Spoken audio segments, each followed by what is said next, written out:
Hello, everyone. Oh, and let's make sure that my phone is on silent. Hello, and happy Pokemon Day to everyone. So today we're gonna redesign INTELEON, but I have to admit I was having trouble coming up with a redesign here. Was something that I was really happy with. So I will absolutely need your help. So hello Kenneth and Justin, Kyle, Waldo, Bob, Max, Jago.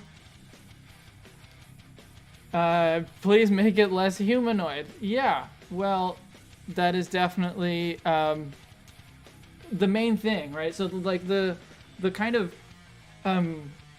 consensus that I got from all of the different places where I was asking for ideas is that INTELEON needs to be more animalistic, less humanoid, but still keep the spy aspect.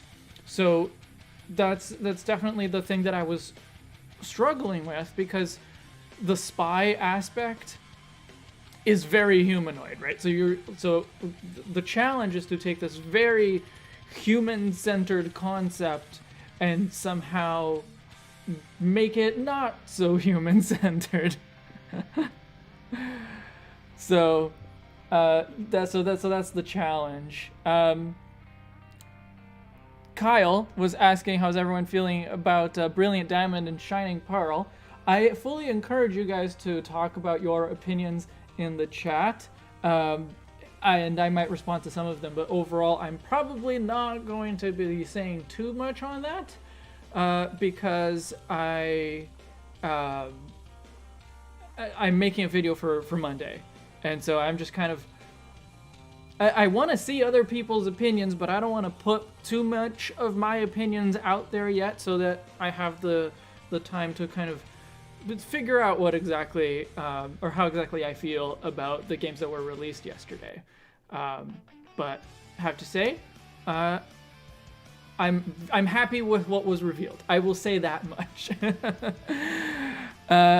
Waldo asks if I'm from Brazil. Originally, yes, I live in Canada. Have been living here for over a decade, but yeah, I was originally born and raised in Brazil. INTELEON is actually one of my favorite Gen 8 mons, but I understand why so many people dislike it, so I'm very curious about this design. Well, I'm curious about this design too. Hello, Megan and Connor. A monitor lizard style would fit him better, give his body more weight. So I do like that we have a very lanky Pokemon. You know, if it had a more filled out body, it might feel less unique. So it's oh my, I have the chat on screen here, but I won't be able to look at it all the time, and the one on my phone for some reason repeatedly freezes at the start of the stream. I don't know why. Generally after I get going it's fine, but so I understand why people dislike how thin INTELEON is, but that's supposed to be a visual way of expressing that it can turn invisible, like Violet from The Incredibles. Yeah, there's a lot of like being invisible, being sneaky that is part of this whole line, right? So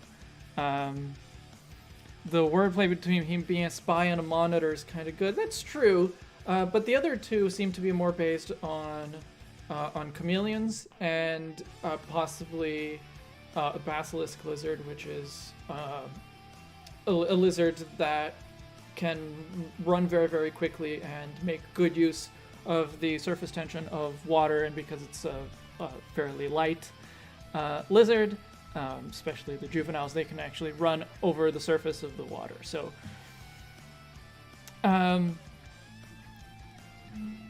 the like, I don't think that there's too much like we have to base it on a specific lizard or anything.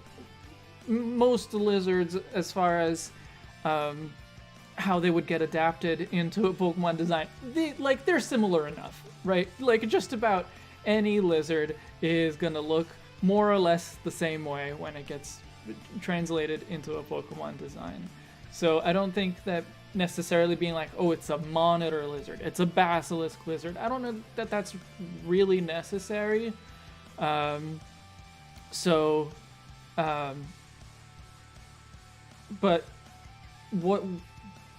what I think is the challenge is taking those lizard elements, making those lizard elements more prominent, and not losing the spy. Because I thought of like different poses that we could put him in, right? So we could put him on all fours, for example. That would definitely help communicate that this is more of an animal and less of a person.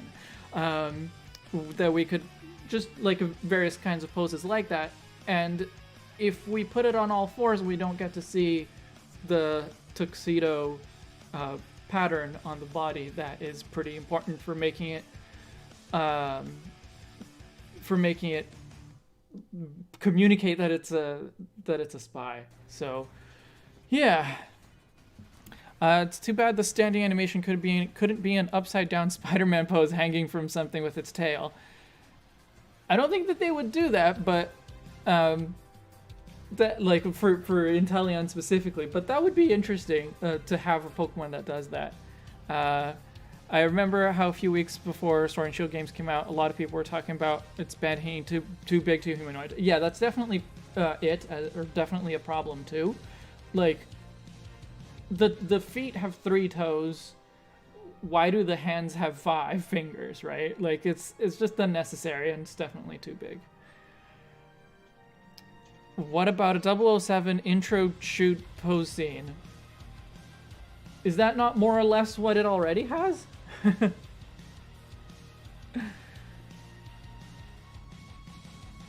You could make it both stand up and be on all fours depending on what he's doing. Yes, but so I actually have here, so I brought some other references besides the family, of course, and I thought like Salazzle is an interesting reference and an interesting Pokemon for us to think about because it has very similar body plan overall to Inteleon. Like obviously it's much curvier, but it's, you know, it's got the generally tall, lanky body, the long whip-like tail. It's so like it's very similar, and it has the like long fingers that the basilisk lizard also has. So it's a good reference, and also Salazzle goes both on 2 feet and on all fours. But then I worry about making it too similar to Salazzle. So that there's that push and pull there. It's him hip firing and facing forward. Oh, okay. Yeah, I'm not super familiar with James Bond. Like, I've seen some of the movies like when I was a kid, and I played GoldenEye for the Nintendo 64, but that's it.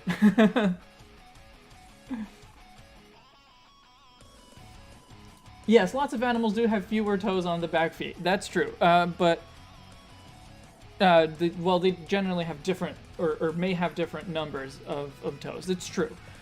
But it just seems really like the choice for giving it 5 fingers just seems to be to make its hands look more like human hands. Like that's the only reason I can think of. If you look at Sobble, it has claspy hands. If you look at Drizzile, it has mittens basically. So the only reason I can think of that they would give Inteleon 5 perfectly separate and like defined fingers is to make it look more human, and so that's definitely something I want to change. Putting Inteleon on all 4 would help drastically, but makes conveying some of the spy aspects difficult. Exactly. So I was trying to work like think of a pose that would allow it to still be more or less upright. Like it can be hunched over or something like that, but something that will still allow you to see the chest. but that can imply better something like Salazzle, that it might be able to go on all fours. So I was thinking like superhero pose, like superhero landing pose kind of thing, Spider-Man pose, something like that, which I think I do want to try.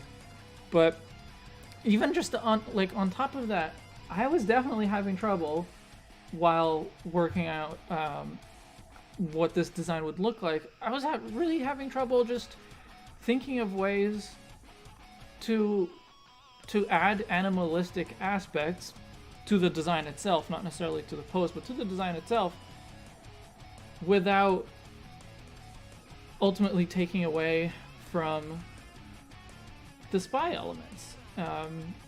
And the other way around as well. Ways to improve the spy element without making it too humanoid. So superhero landing is rough on its knees, yes. So I think what I want to start with is I'm gonna just like draw over the existing INTELEON just to get its proportions, and then I'll try to like pose it, if you know what I mean, like do the like stick figure posing that I often do to start. So I think that's where I'll go first, and once we have a pose that works, then maybe we can find different ways to improve it. In terms of just like little details that could be added to the design, one viewer, Gano, suggested that maybe it shoots from its tail instead of its hands, so that the tail can be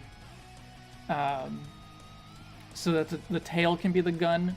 And like I kind of like that idea, but its Pokédex entries do talk a lot about it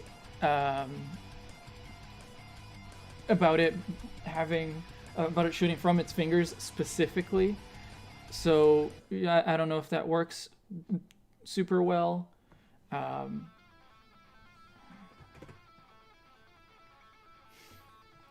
And the one kind of idea that I had that I like, and we'll see if it ends up working, is to put like water droplets on the sides of the wrist, where it can look like water gun tanks. So,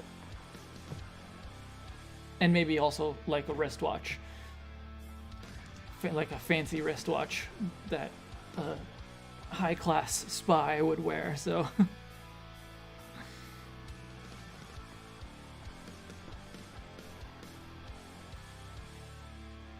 doesn't its tail have a hidden knife? I've heard that said a lot. I don't think I've ever seen where that comes in.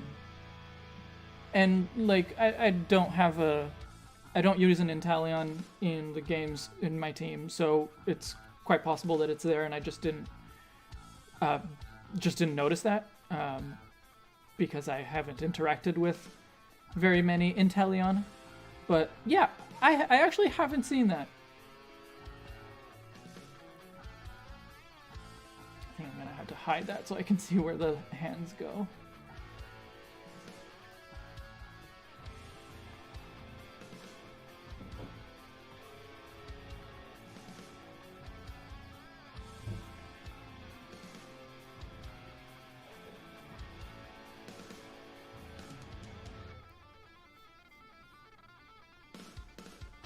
You could give him some cool sunglasses like Gex. I don't know what Gex is.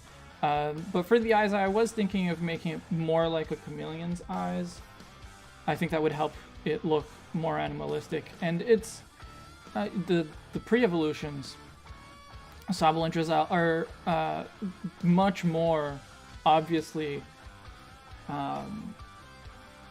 chameleons than INTELEON is. So it makes sense to make it more chameleon-like, just in general. So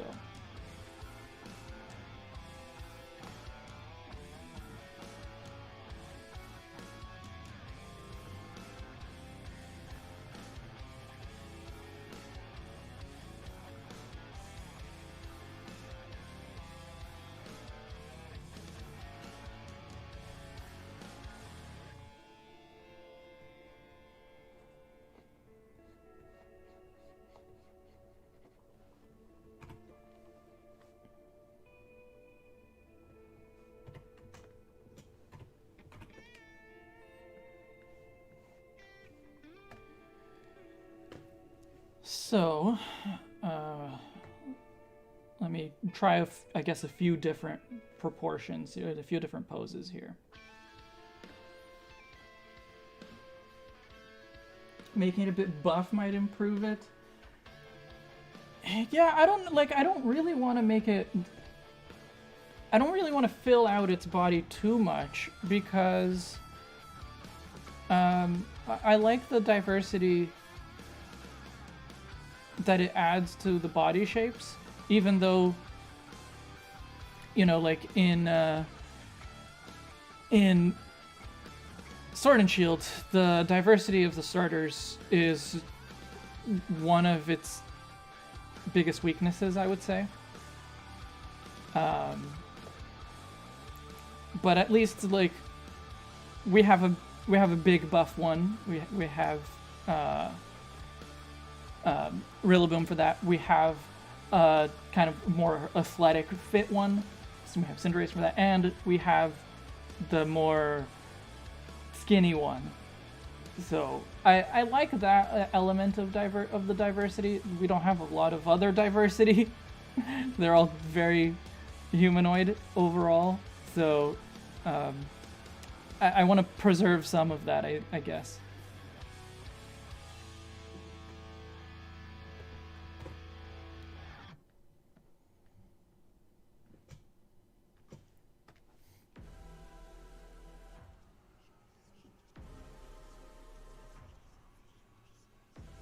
The knife in its tail is in the official Pokemon website. Okay, that explains why I have never seen it, or that's something that I've heard of, but I haven't like seen real evidence for it, I guess.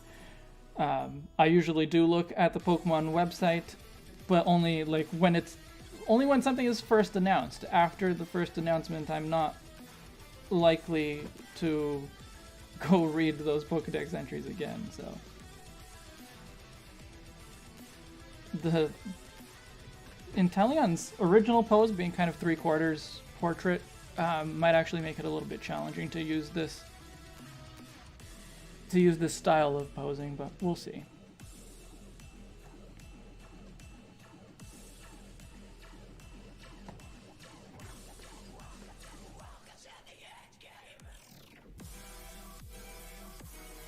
What if the tail is a grappling hook?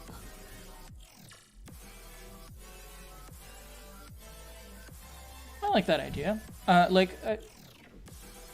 Especially if there's a way that we can make it look like a grappling hook while also making it more animalistic.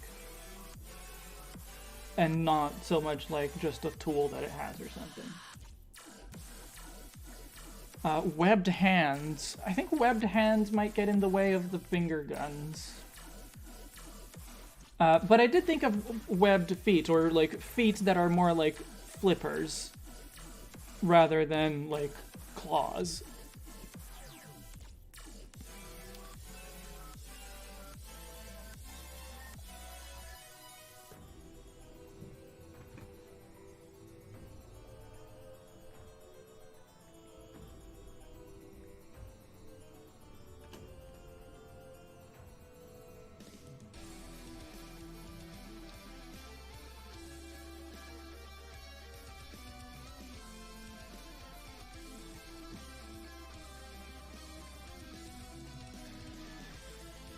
These are the layers I want. Okay.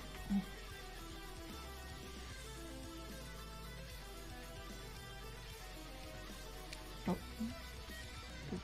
Which one did I miss? Oh, I see.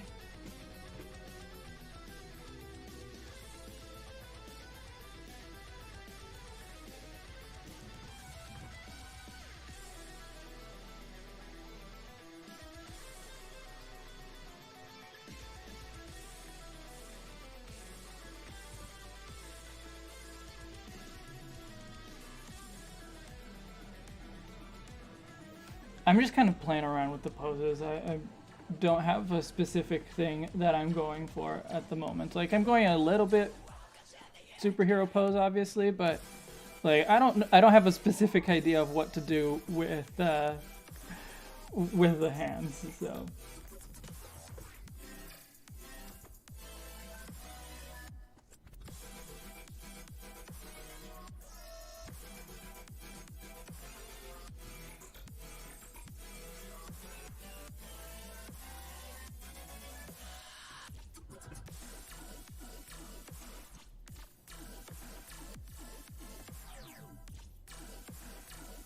Kind of looks like it's dancing.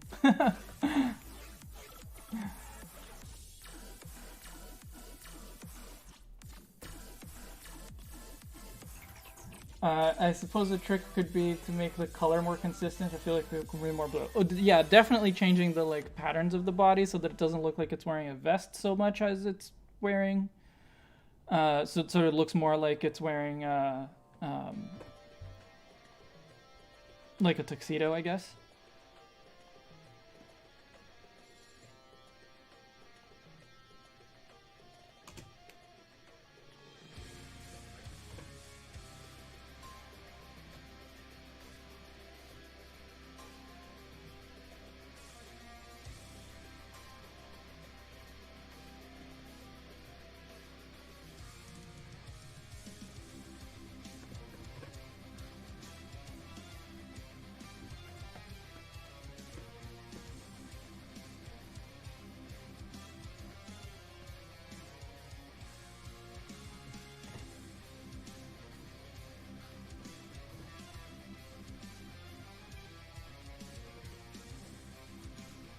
No, we want 2 of those.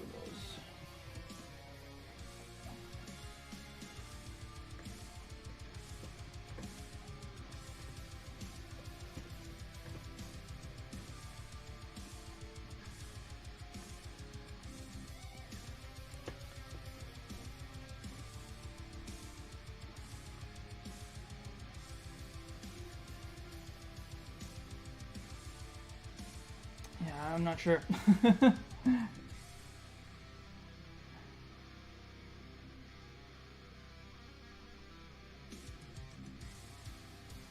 So excited for this. I think INTELEON has one of the worst Pokemon designs ever. The concept could have been cool, so that makes it even worse. Yeah, I get that. Well, I hope I can deliver, but honestly, the time that I've spent thinking about what I would do with this, I'm not super confident that I can deliver.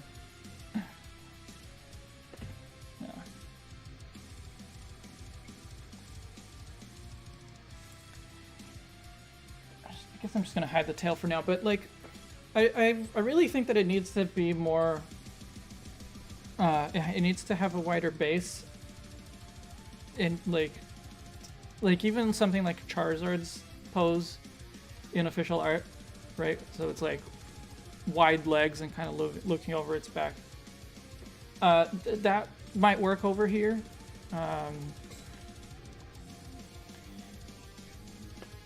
Maybe a pose where it's walking while crouching. Here, let me try something. I'm just gonna do like super quick kind of gestures, just very quick poses of what directions we might try to go in. So something where it's hunched and has its hands towards the ground.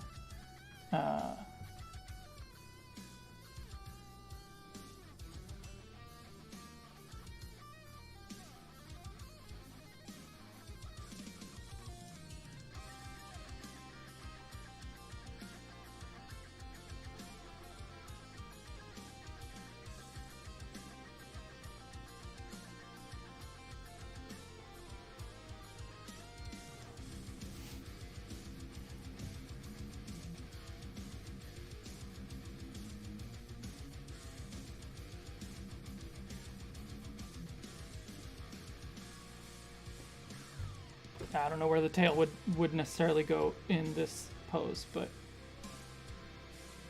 it can the tail can more or less go anywhere, really. I do kind of like this, but it's very, it feels very much like a human pose. Where's the Drizzile? I like Drizzile's pose.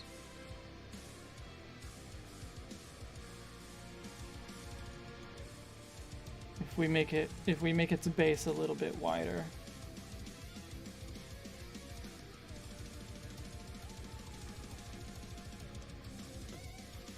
Maybe make the tail curl up again. Yeah, definitely. I mean, it's like it has that curl, but they on Inteleon they put the curl going downwards, whereas like even if it's not as tight a curl as Sobble and Drizzle, like at least put the curl going up, right?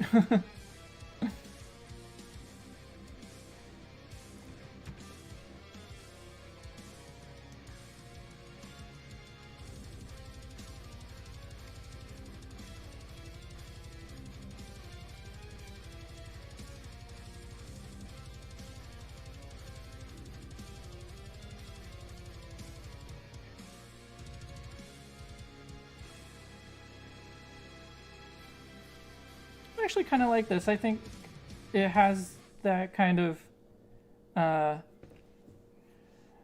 it still keeps that kind of sneaking around kind of look, but it does feel a little bit more natural, a little bit more animalistic. What do you guys think?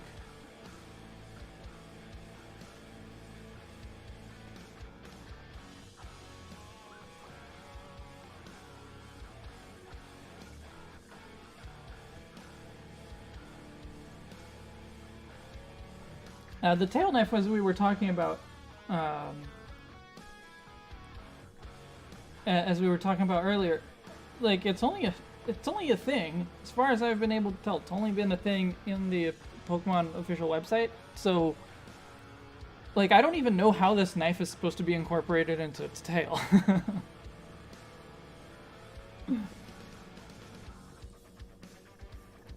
Pokemon doesn't like four-fingered hands. It reminds them of Yakuza. Just a reminder. Oh, is that right?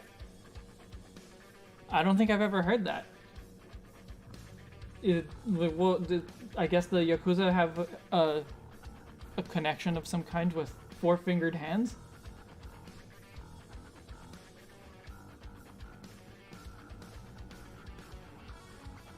Yeah, I don't think I've ever heard about that. But that's interesting.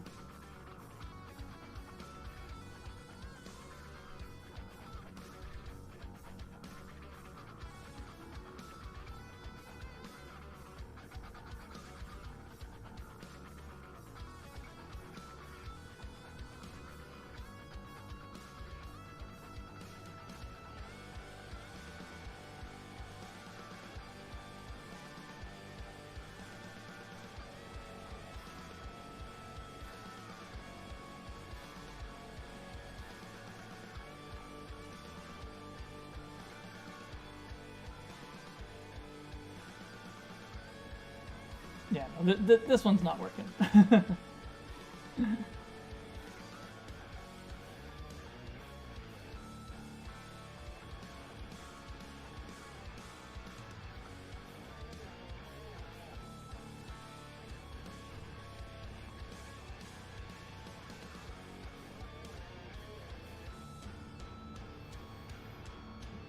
I think it's really hard to make Inteleon look natural. It's just a weird design. However, I'm sure whatever you create will be much better than the original. Well, thank you.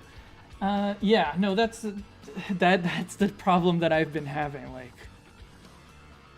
how do I make a spy be an animal? A lizard spy look more like a lizard than like a spy, but still be a spy. It's a mess.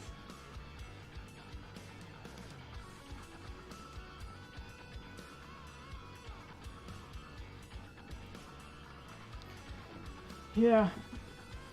All of the poses that, like, this pose I like.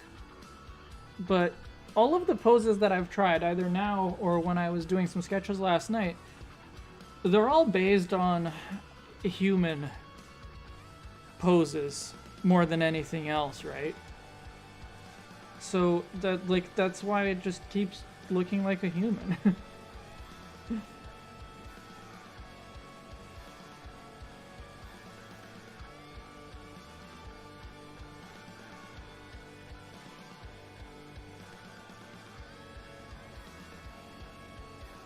But that's okay. We don't have to give him 4 fingers. We can give it 3 fingers. That's fine.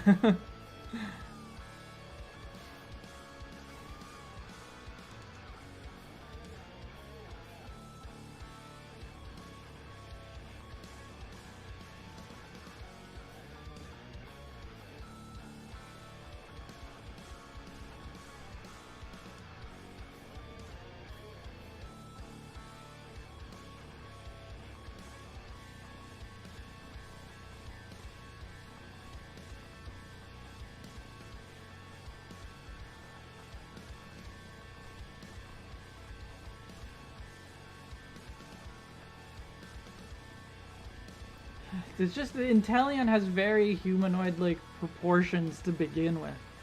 So we might have to, like, make its legs shorter, for example. That might be important. That might be a good way to do it.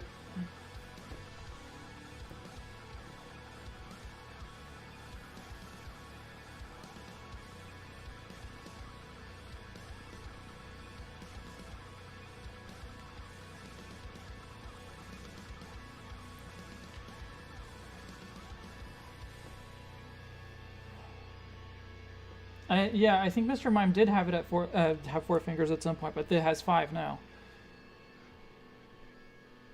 And I think that's what Courtney's talking about. So.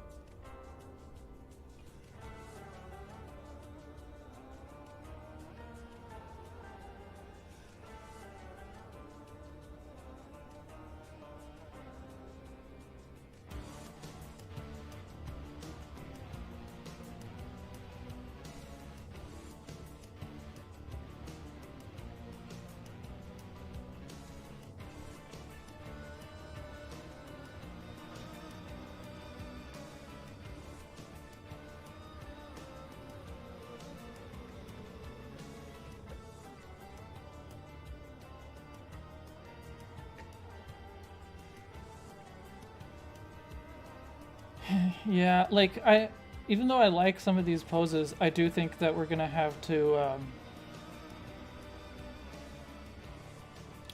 change the proportions more drastically. So I like this one the best. I like the wider hips. If you see videos of a basilisk lizard running, like, it's very wide.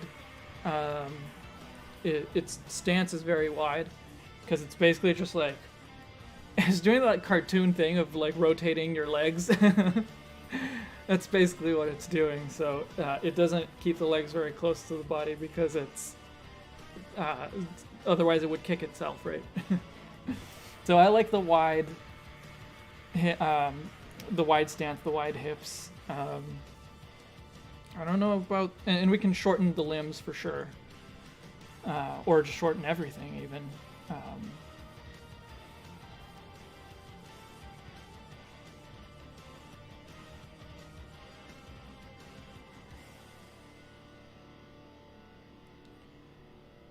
I think the lizard pose that people do in yoga would be fitting for the lizard spy. There's a yoga lizard pose. I'm not familiar with that one.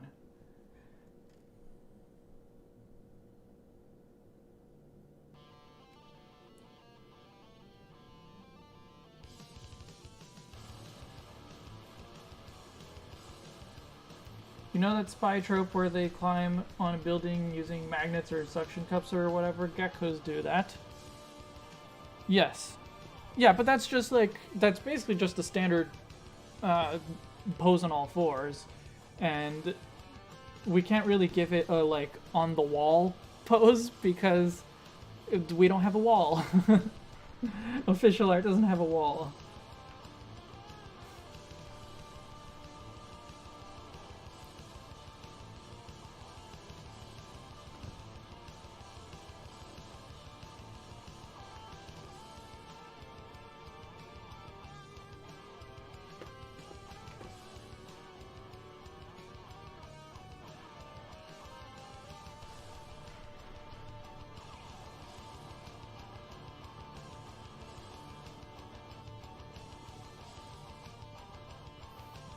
But yeah, for the hand, I can see us giving it a thumb because that kind of looks like the little tip on the gun, the hammer, I guess is what. I don't know very much about guns, but I think that's what that is. The part that you like click back. Obviously, it'll have a pointer because that's the part that actually shoots. It's the barrel of the gun. But besides that, it can be basically a mitten, and that might be more fitting with Drizzile as well.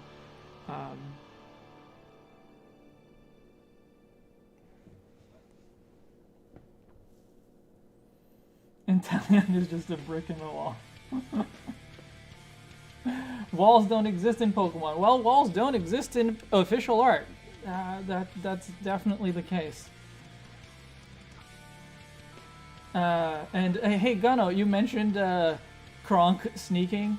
That should be one of the poses. This is kind of close, honestly.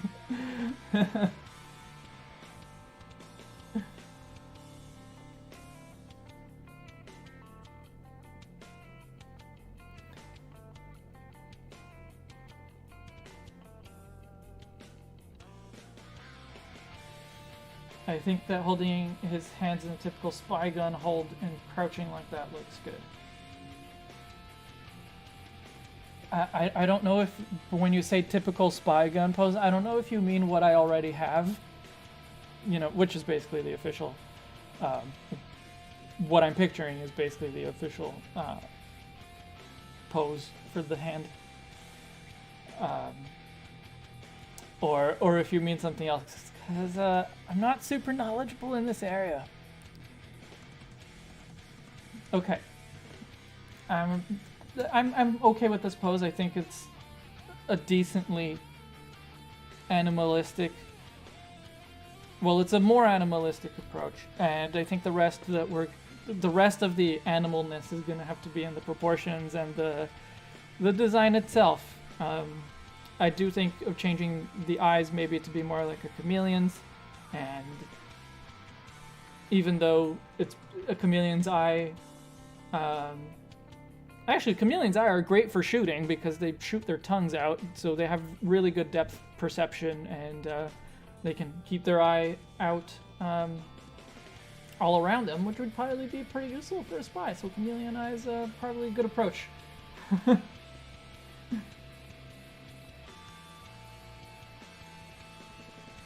It looks like a sneaky Kronk Bond.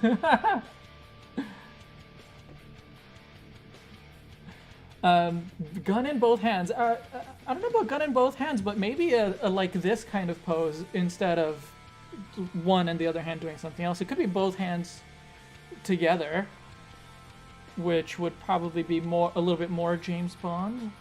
Maybe too human, but yeah, I don't know.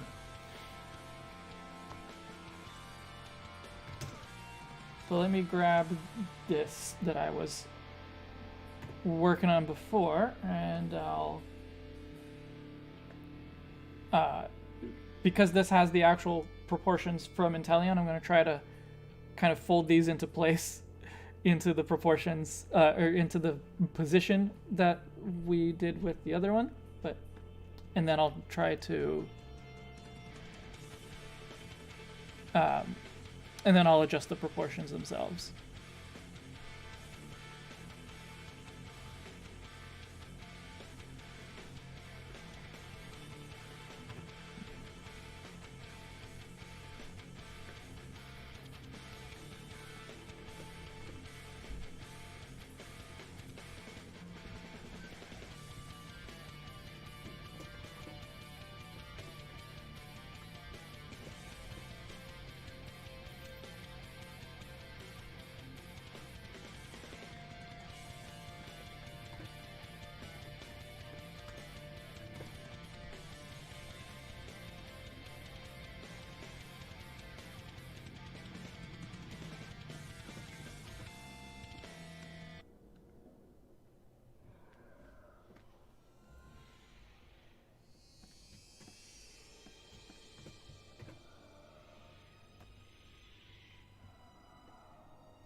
Give it a Remoraid gun. Or beta Remoraid. Right, which actually looked more like an actual water gun.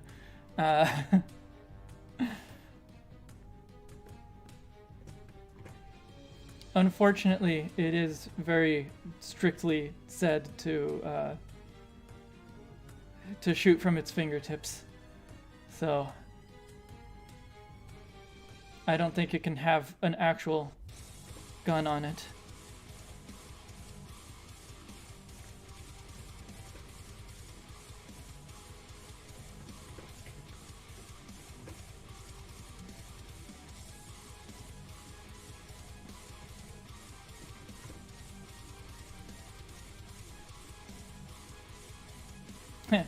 I missed the part of the leg.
Oh no, he got too close to a mantine. His hand is evolving.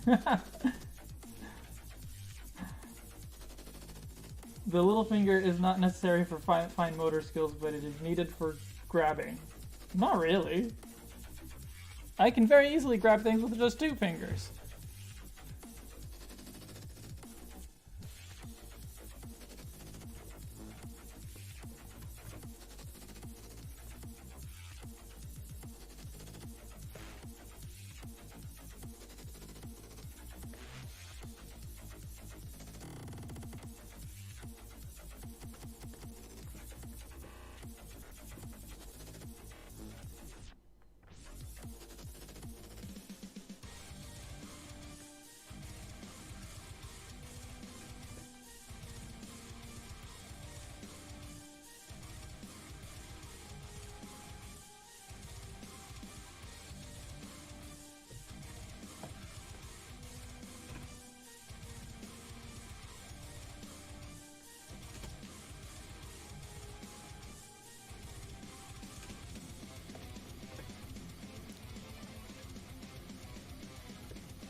How many belts is INTELEON going to have?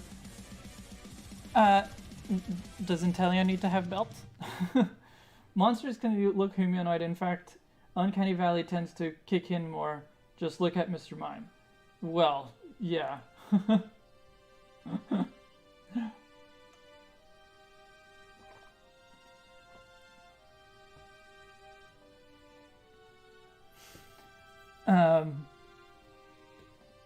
Yeah, like monsters can look humanoid, but even though Pokemon are pocket monsters, I don't think of them as monsters. Certainly not in the in the more horror sense. Like, I think of them as fantastical animals. And so obviously that doesn't mean that they need to play by real world Earth animal rules. Certainly not. But it's weird to me when they are very not that.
Okay, so I've made the legs shorter, and I think I need to make the arms shorter as well.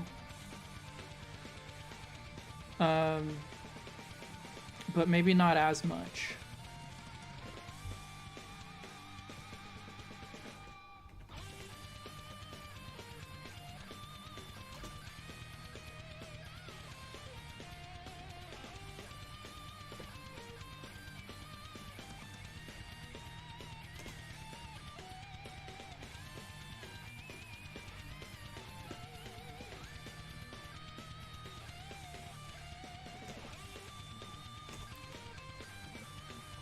Now, how much smaller do the hands need to be? Because the hands are a different matter.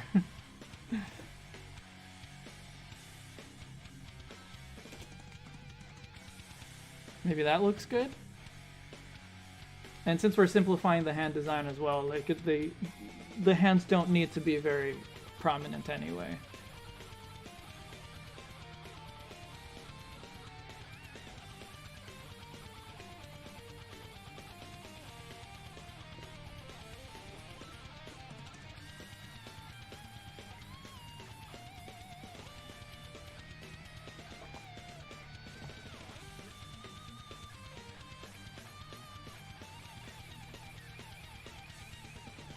Where's the tail?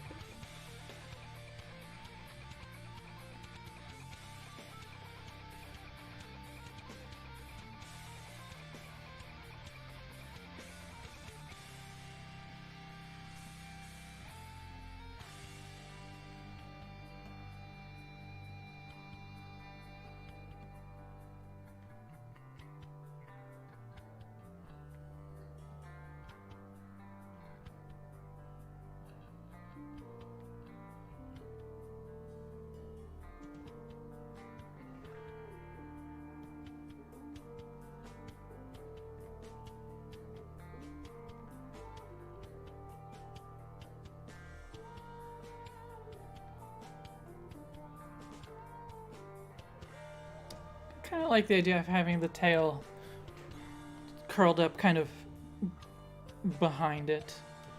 Obviously, I'm going to redraw the tail entirely, like the pose isn't perfect, but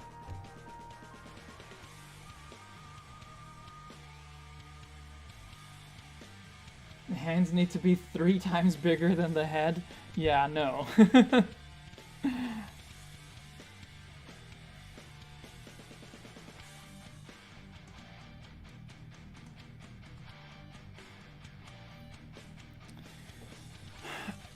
Here's a question that I gave some thought to yesterday, but I wasn't able to think of anything that was really exciting. Do you think there's a way to incorporate the tear markings on the face without them looking out of place?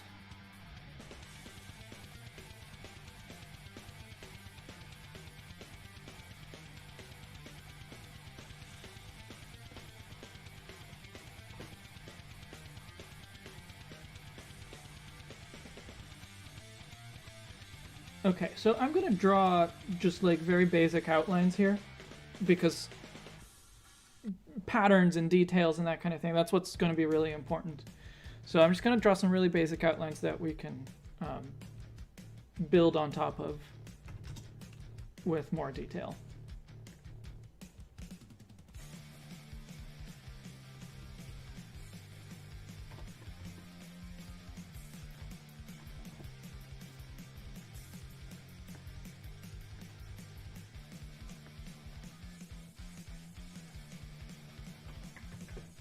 My brush is too thick.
The reason I'm a little bit hesitant about putting the tier markings on it is just that, like, it's supposed to be like a confident spy kind of thing, and I kind of feel like giving it the tier markings can kind of take away from that.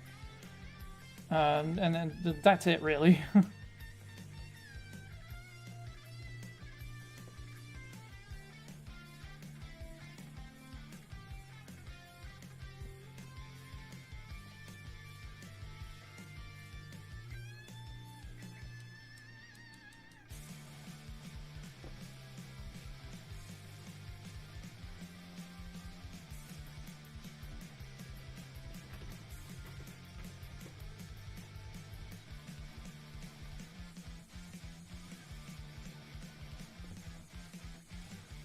I think we're gonna have to adjust that.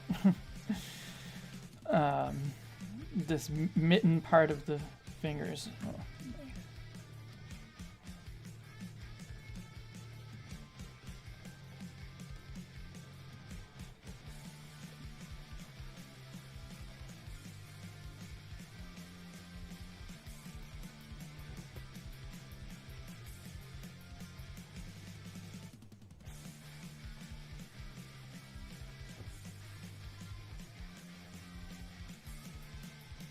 It will confidently cry. Manly tears. I don't think it would look bad if you just did it the way they are on Sobble and Drizzle. Okay.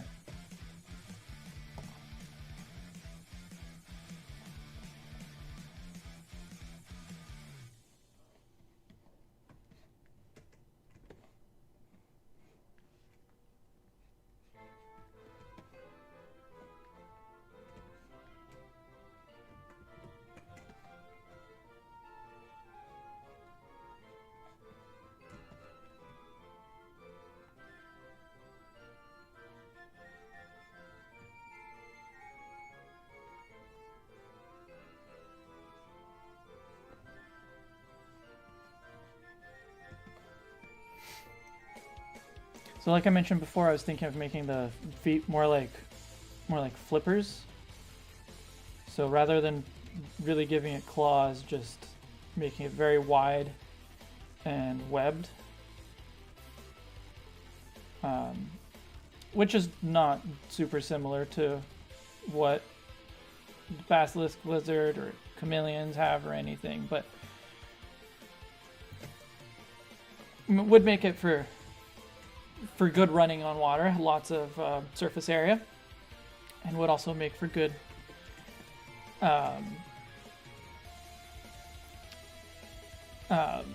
swimming itself. So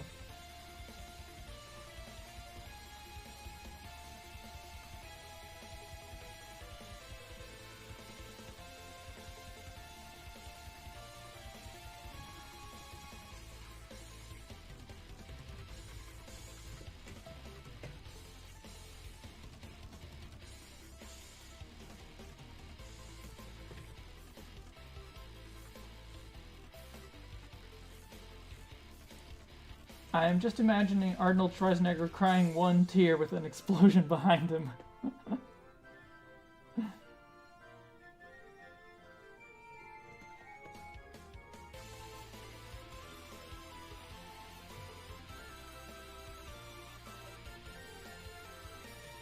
So, just as far as like, oh, oops, this is the one I wanted to edit. There we go. As far as like just little details, besides like the hands being mittens and the flipper toes. Oh, I didn't put the tail back. Hang on.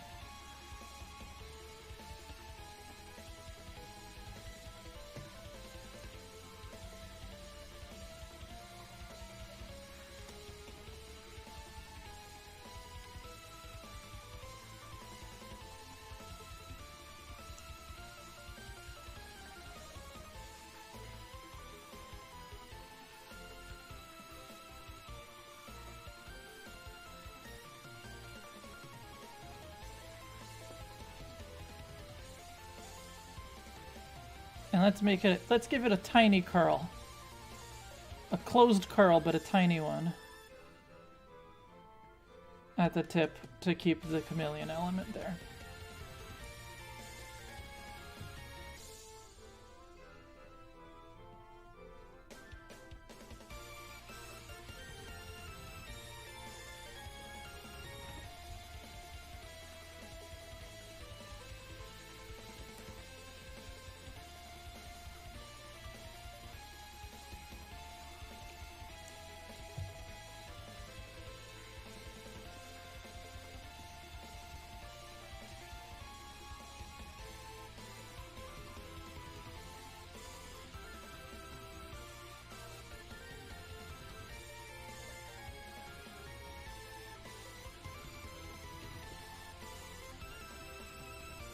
And then it can even maybe be a prehensile tail for the grappling hook, right? It could be something that like that curl can imply the grabbiness of it.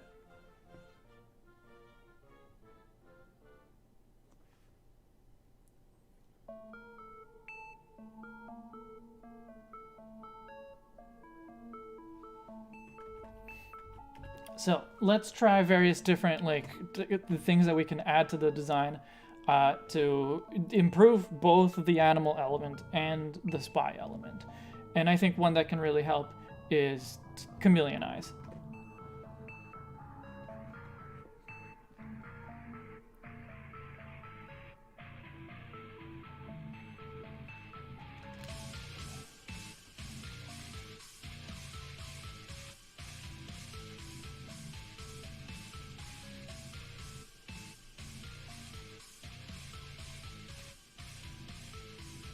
Maybe something like that? Like, I'm trying to still keep some of the inspiration of the original, but...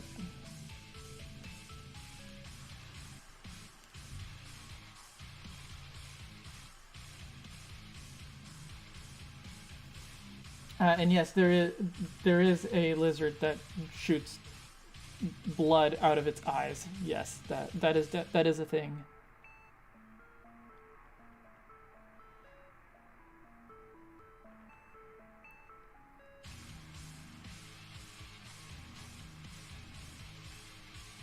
I think the tail would look more animalistic if you started the top of the dark. If you started the top of it at the dark gray stretch, the tail would make it more chameleon. The dark gray stretch. You must be referring to INTELEON's patterns, which we're going to change completely anyway.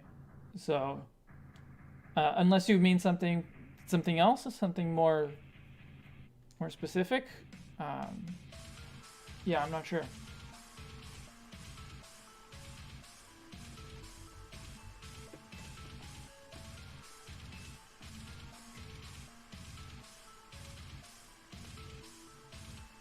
Obviously, it needs to have the crest because, like, the crest can be different. I like that the crest on Sobble and Drizzle, they're very different crests. And on INTELEON, it goes back to looking more like Sobble.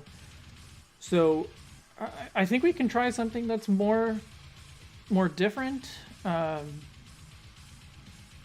might just come down to the colors, but still.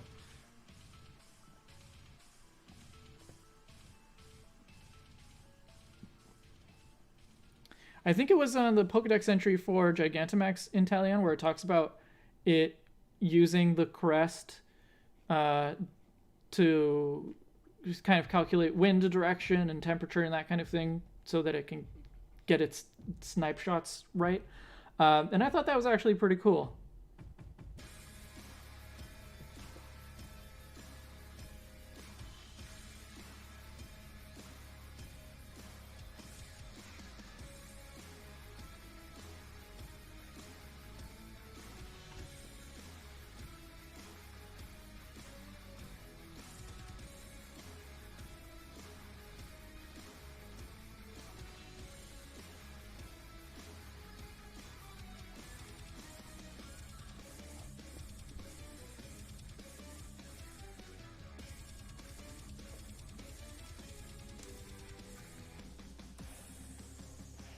You wonder how the Thorny Devil's bloody shot.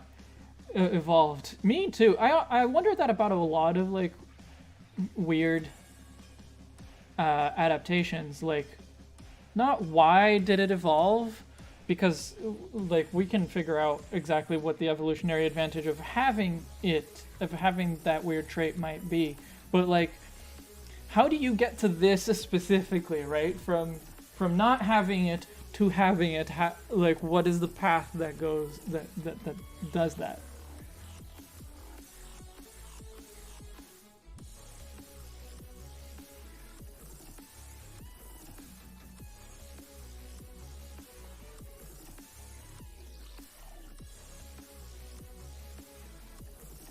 A thick tail like Mewtwo could distinguish it from the official design. A tail that starts higher up on the back would make it seem more chameleon. I guess so. I actually have some chameleon images here. Or a chameleon image, not some.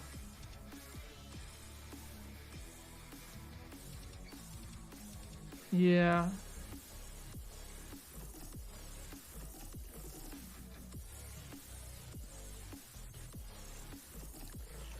Yeah, it's not exactly high up on the back, is it? It's just like the legs over there, the leg and the tail attached in the same place as usual. It's just the overall shape of the chameleon body that kind of gives that impression, I guess.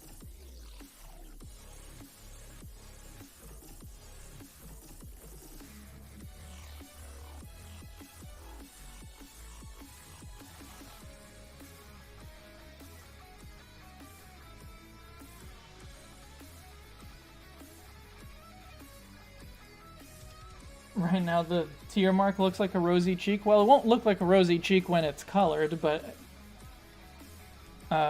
yeah, I can make it smaller.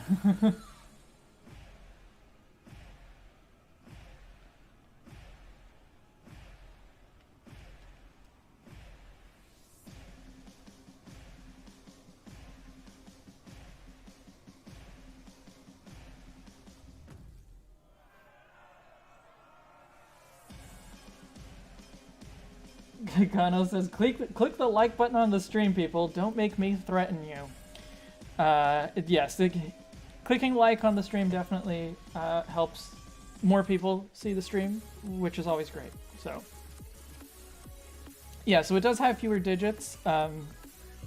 Now it has 3 toes on the feet and also 3 fingers, sort of, except one of them is more of a full mitten.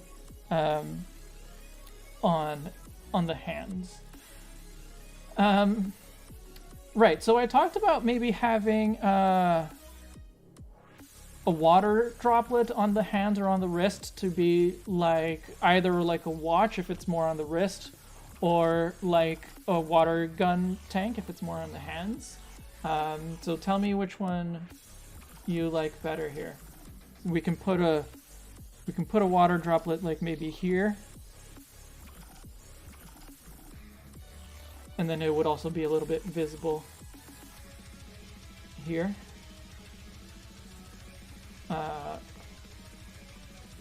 Or we could put it on the wrist.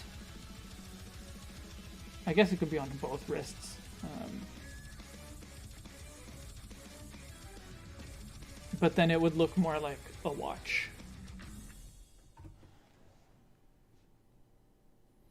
But I kind of like it like having... like holding a droplet of water that it would then shoot, because Drizzile also makes like droplets of water, not droplets, but like an entire like sphere of water and throws that, right?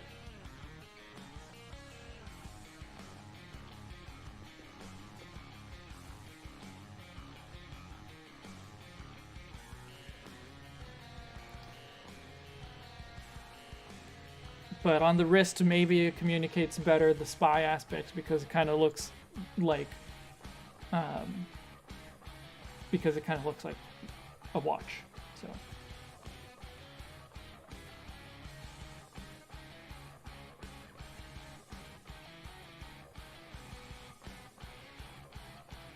Oh, if you just trace the dark gray line, it would make it more beefy and animalistic. I think a lot of people dislike how noodly INTELEON was. Oh, you mean the gray line? You're talking about the like shadow from when I was editing the proportions. That gray line. I mean, I can make it flow. Yeah, like it would like stick out more towards the back. I wouldn't trace that because it's too high and it's the curve isn't quite right there. But I could do something that's where the base of the tail is thicker. That I could do.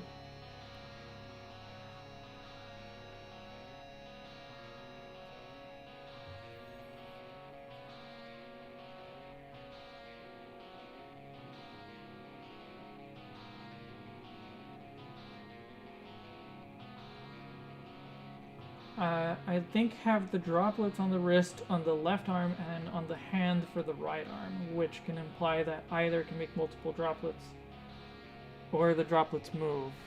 That's an idea.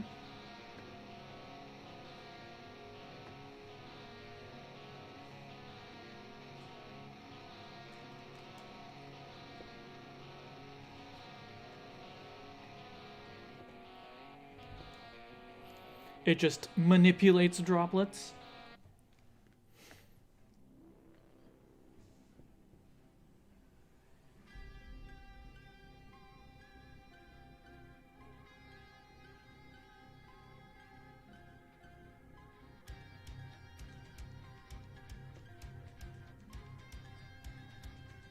If you swoop the tail lower down closer to the leg, the glider, I'm guessing, could be frilled out, and the water droplet is where the glider connects. The glider, at least on actual INTELEON, the glider doesn't actually connect anywhere. It's just a modified back sail, which is something that I want to find a way to do, but I'm thinking more... I'm thinking it'll be like tail coats, so it'll be like hanging down on the sides of the tail. Something. I'm not really sure where on the original INTELEON where it attaches, but I'm thinking something that goes like this, more or less.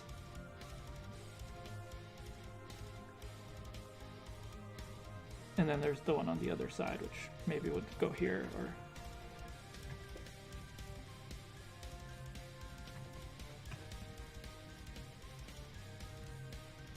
or it could be here. And of course, there's the pattern on the chest, which one that I liked yesterday was actually making it a more explicit tuxedo, and allowing the pattern to actually like frill off the body a little bit.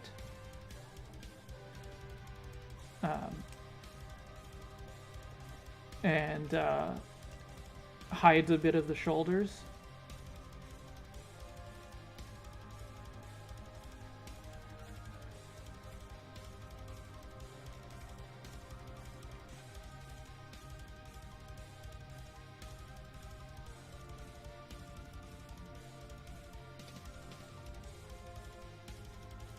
But I was worried that that this is again making it too humanoid.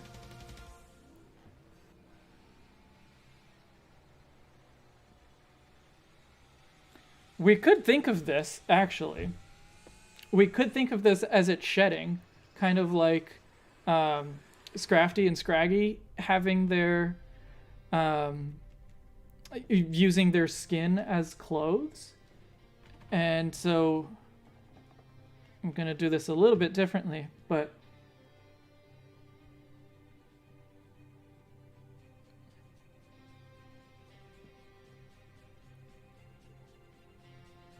if we make it look more like it's actually coming out of this,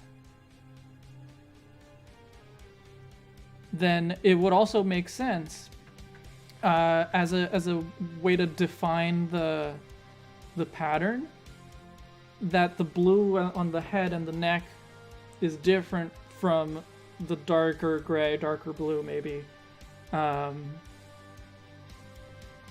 the rest of the body, because it's mid-shed.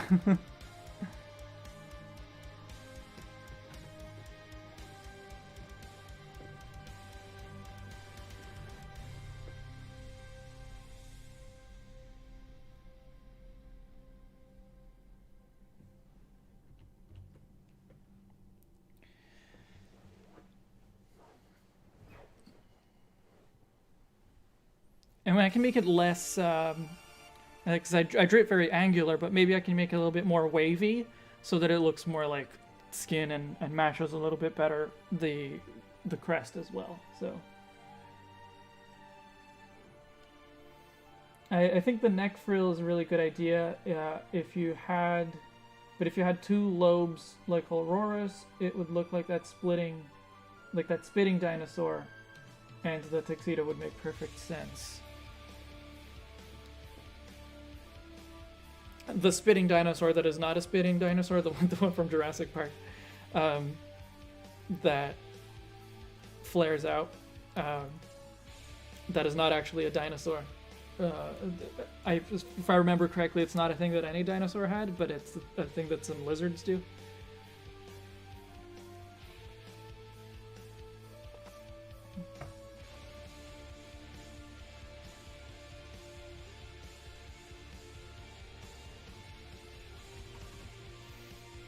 I guess in that case, which of these layers is the frill? There you go. So it would make more sense here to end the sail a little bit earlier.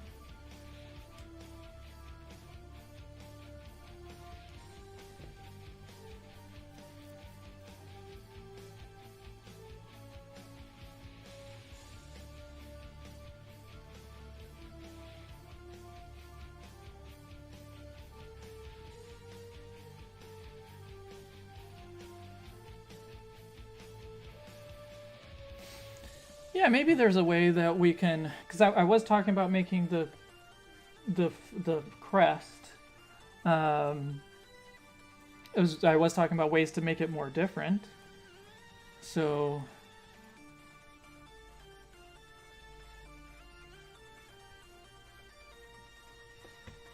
maybe that's one option.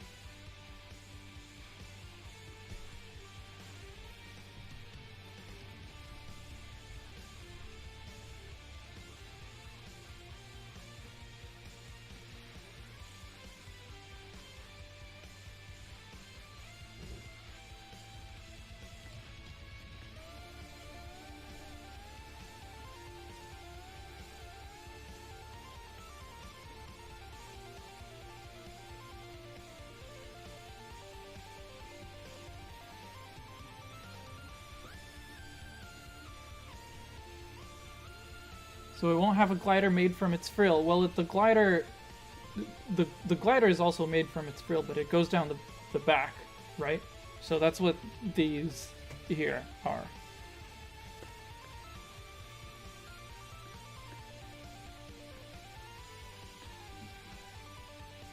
These. Like, they are supposed to look both, well, they're supposed to function like gliders, but when they're closed, look more like coattails.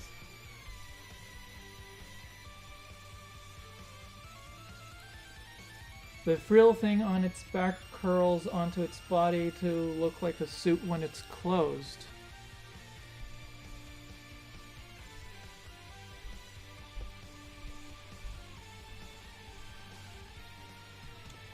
So you're thinking like, instead of it being partly shedded, instead of the collar thing being partly shedded skin, that it would be wrapping it around itself to look like the suit. I kind of like that idea, but I'm trying to work out how it would work with the arms, because for the arms to be included as part of the suit, it would have the like glider part would have to close over the arms.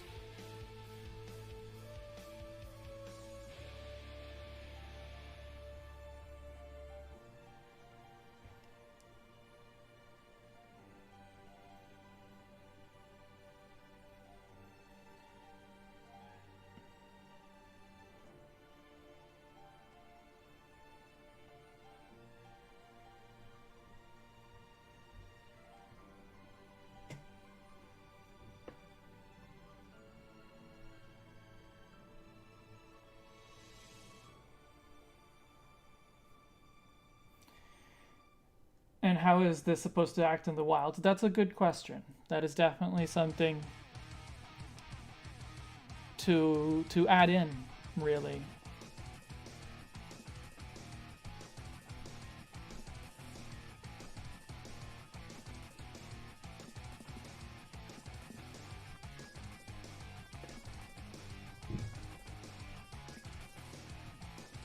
The line that down the tail is supposed to be a hidden frill. Does that ever get shown as popping out?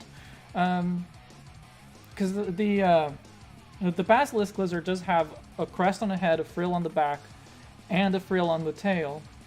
So it's definitely an idea to add a frill to the tail that would maybe come out or become useful when it is gliding. But yeah.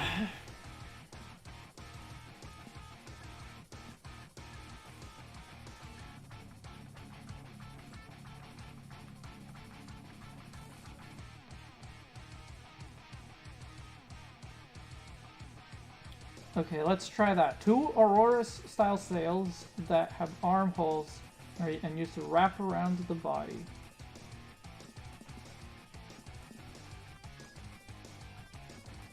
So I think we gotta get rid of that one. Yes, that one and that one. Okay.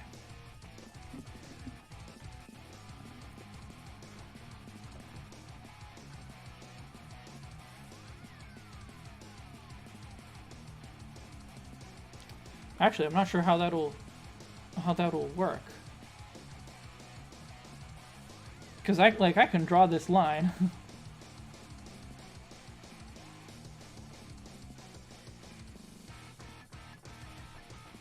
But where exactly is all of this going? This is like it ends up being a little bit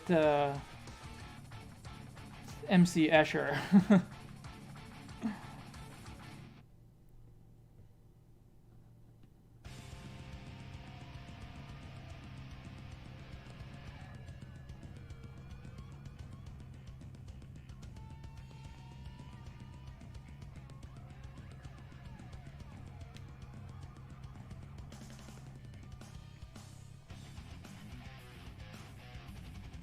Oh, when it comes out into battle, frill pops out. Okay.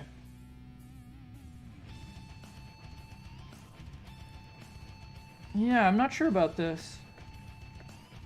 I think this works better.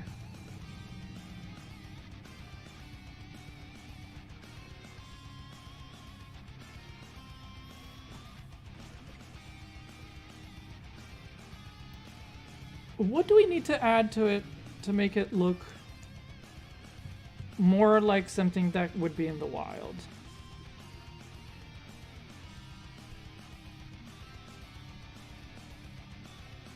Like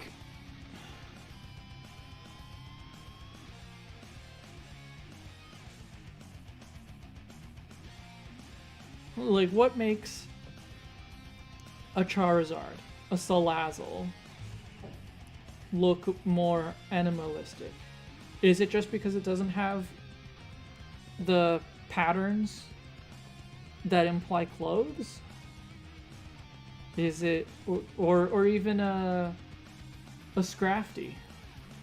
Because a Scrafty has, I think, the right balance of the animalistic part and the humanoid elements.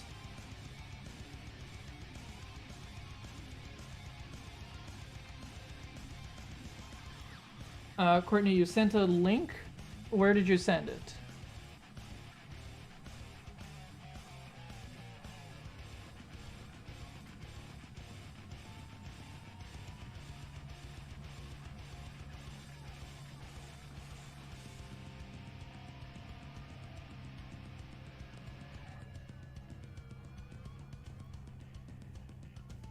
We can't have 0 clothes though, because then we're getting rid of the entire spy concept. Like, without some kind of clothing pattern, I don't think that we can communicate the spy very well, because the image of the spy is very much tied to like and specifically the spy that INTELEON references James Bond. It's very much the like suit, right? Like the like well-dressed, suave kind of spy. So I don't know that we can do that without clothes on it.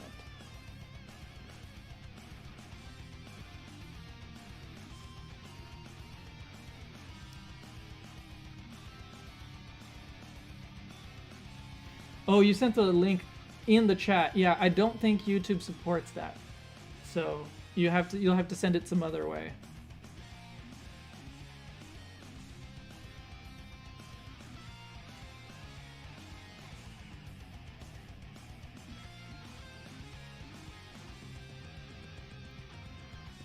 And Tristan, this is again something that we've already talked about. Putting it on all fours is going to hide the clothing pattern. And so that's the same problem as eliminating the clothing pattern entirely.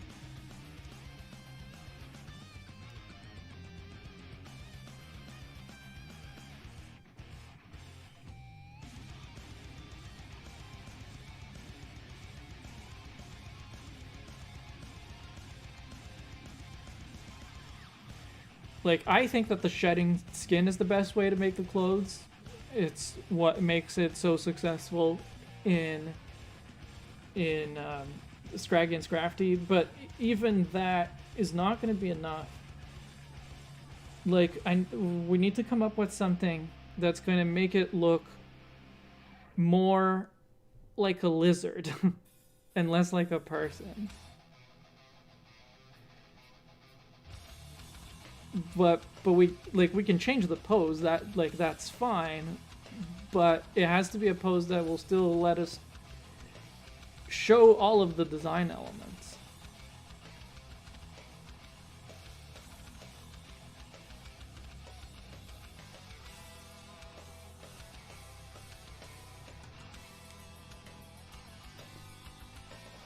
Frilled lizard, what am I looking for specifically?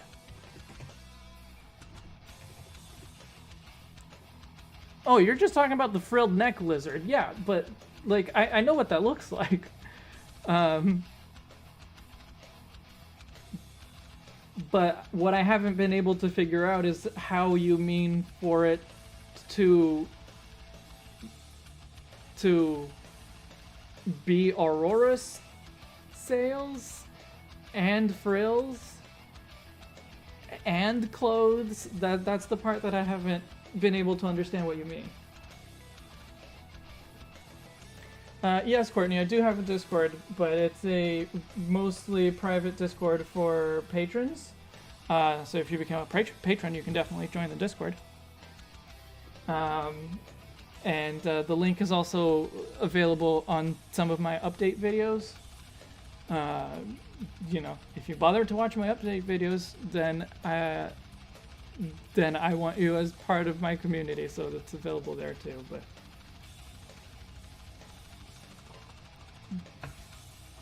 is the resemblance to Gex intentional? It's the second time that someone mentions Gex. I have no idea what that is.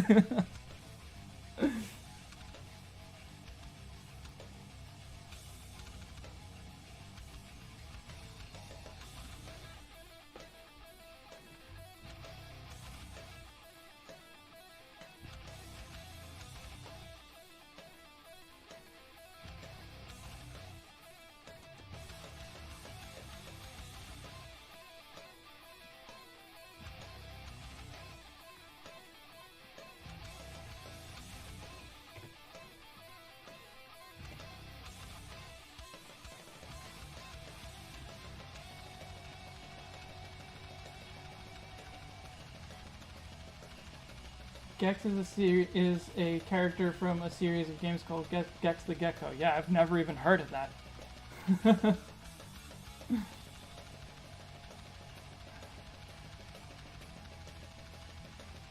Gex is a video game gecko who is also a spy. Yeah, no, I have never heard of that. I'm gonna have to look it up now.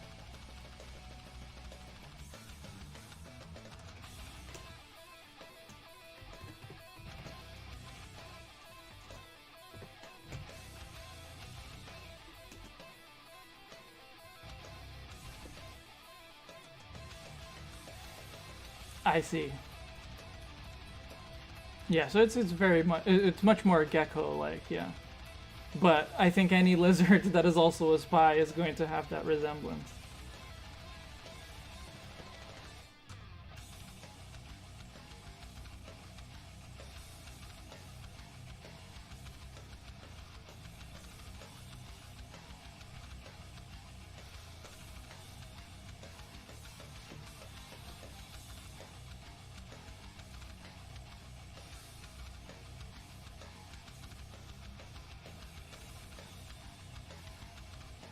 He did pretty much nothing but make references to pop culture.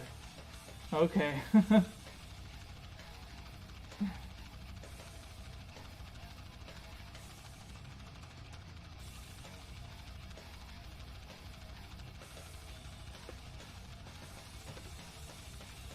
Let's see if this link from Courtney works.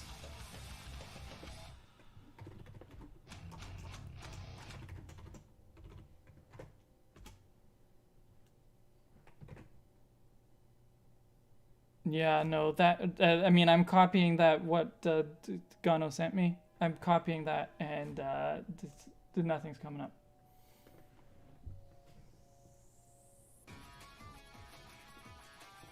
Oh yeah, Twitter message is fine.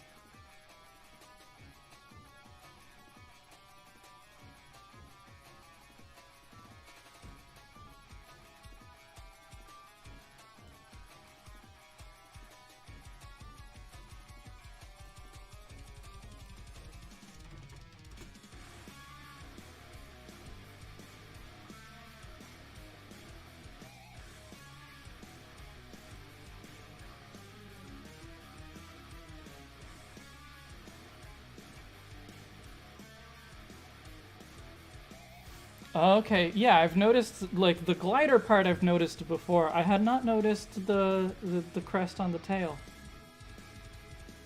Interesting. Kind of doubt it adds anything to the design, honestly, but I guess it kind of looks like waves, which is something.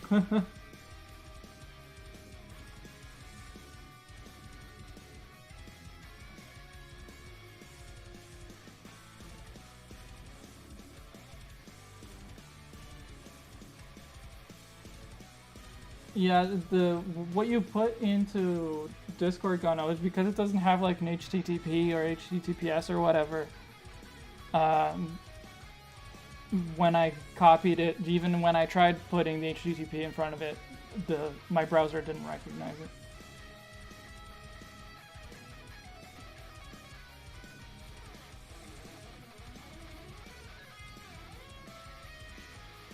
As I've said multiple times, the wings should start at the neck, look like the tux collar, and then loop around to the back, be the wings.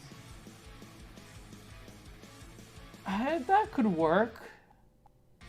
I hadn't understood how you meant that doo-wop, but I guess the collar going around and becoming the glider, that could work, but like, I think that it's just I'll draw it, but I just don't think that it solves the problem of it still looking too much like a person. And I don't know if it's possible for it to not look too much like a person, but that is like the problem with INTELEON that needs to be solved, right? So it's tricky.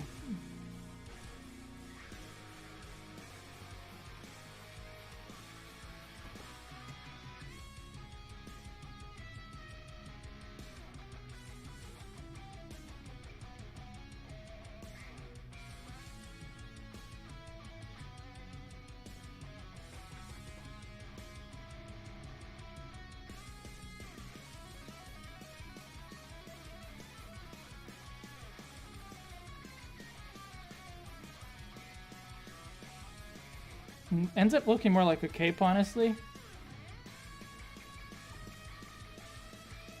But I guess depending on the colors, it could still work.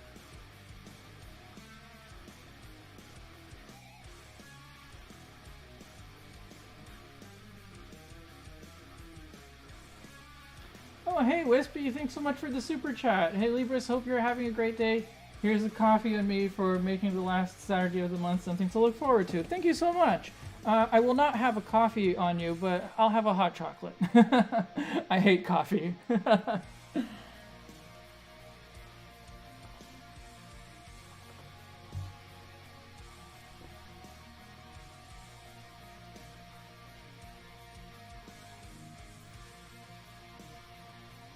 Frill Blizzard plus Medieval Cowl plus Umbrella.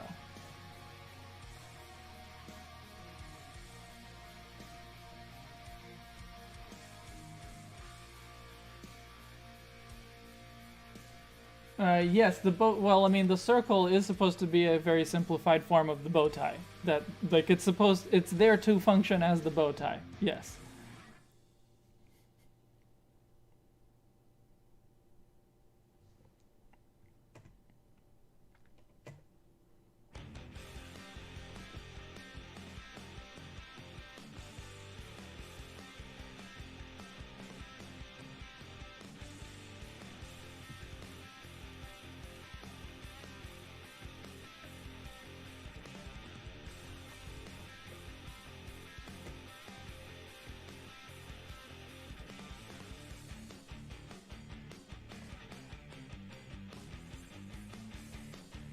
Okay, I'm gonna give another try to what Jack, I think, yeah, Jack was suggesting, or to what I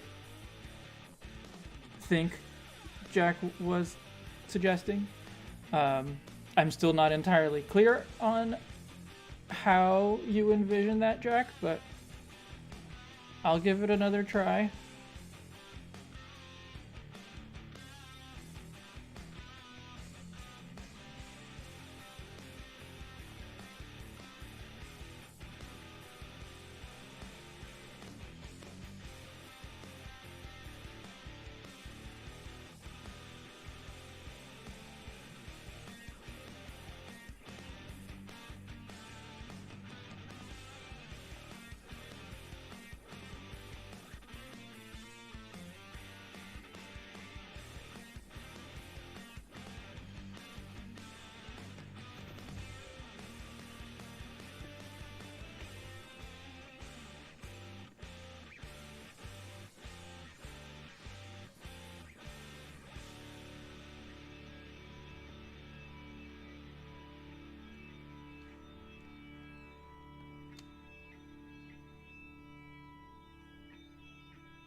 Is this more or less what you had in mind?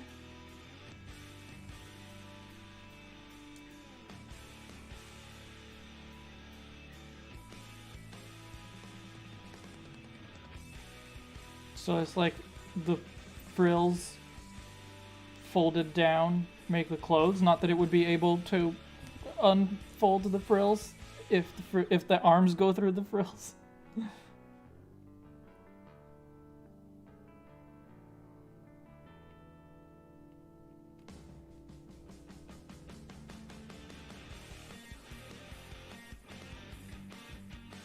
Yeah, I'm not, like, it's quite possible that I just haven't understood what your idea was, but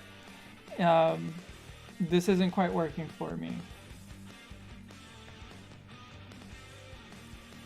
Not that there's been anything so far that's really quite worked for me, so.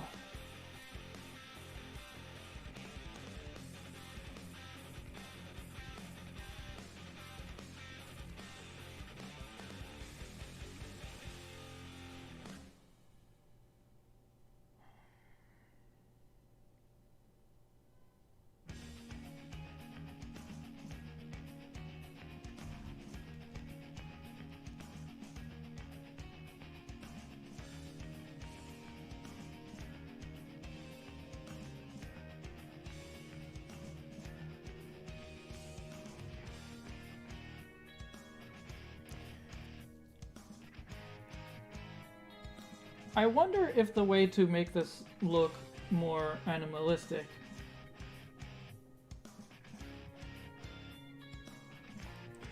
would be to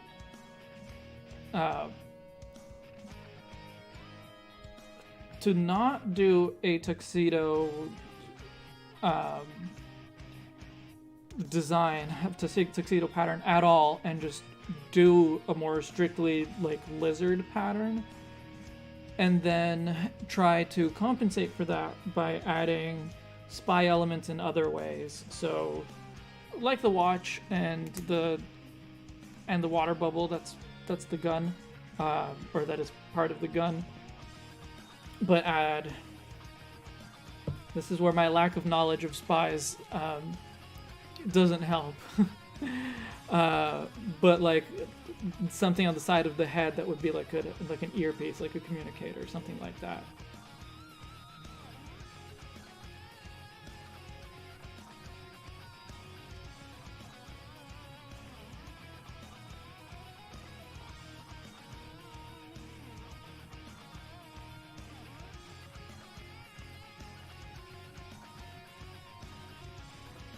And I don't think that changing the thickness of the tail and making it start higher up, or like making it the thicker base, I don't think that's going to be all of it. I don't think that's going to do all of it. But I don't think that that this is going to be enough.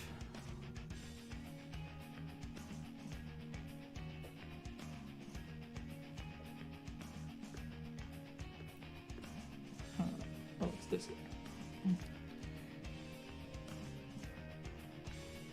Like, I don't think that the tail is part of the problem at all, honestly.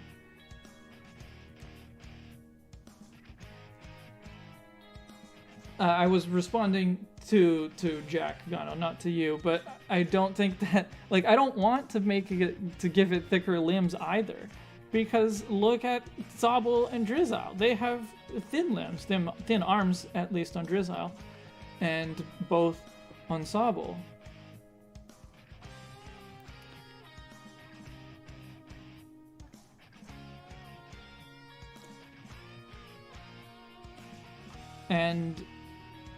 And I like it having thin limbs. I don't think that that's what makes it humanoid.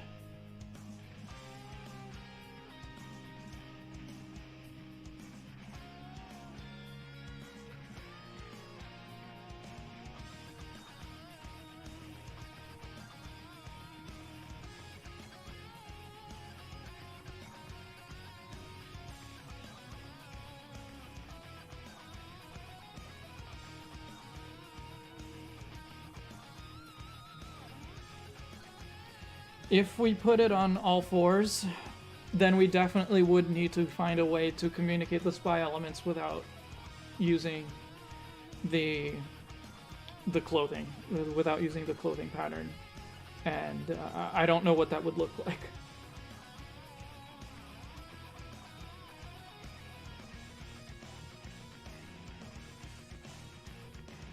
Honestly, like between this tail and what I had before, it doesn't make very much of a difference to me.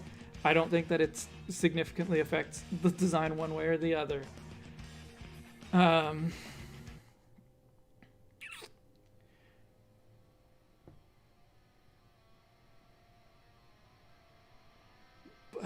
Maybe if I make the body thicker as well.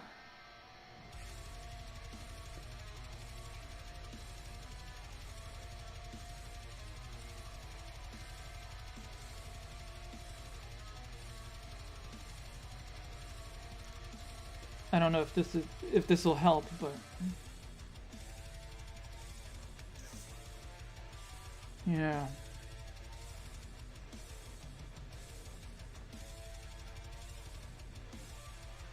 Like if I make the body thicker, but keep the limbs small, that might look a little awkward. But lizards look a little awkward, so maybe that's okay.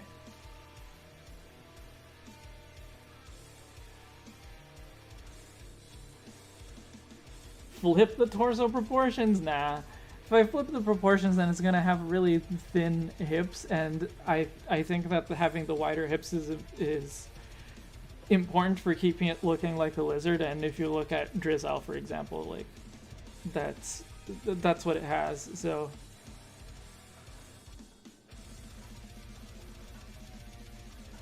and yes, the neck would be thicker as well. I think the raincoat umbrella fill neck would make it humanoid enough, but leans into the water elemental humanoid lizard core.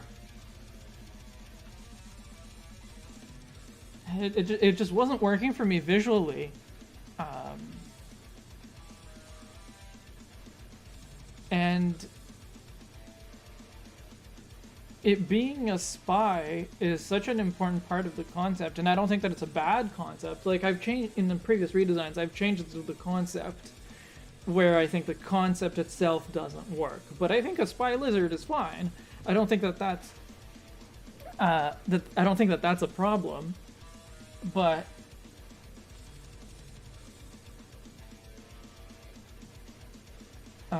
it's a difficult concept for sure.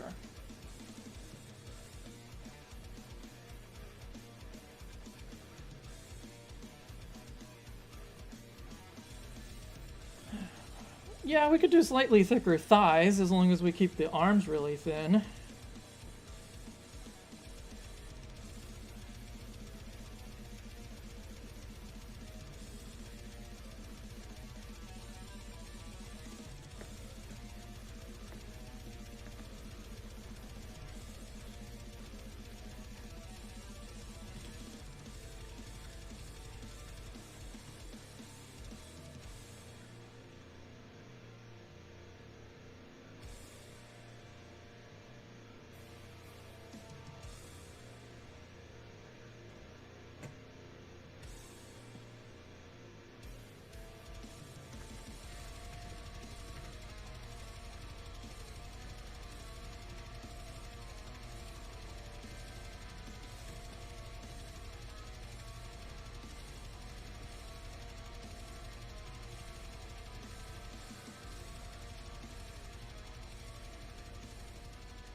Hey, to go.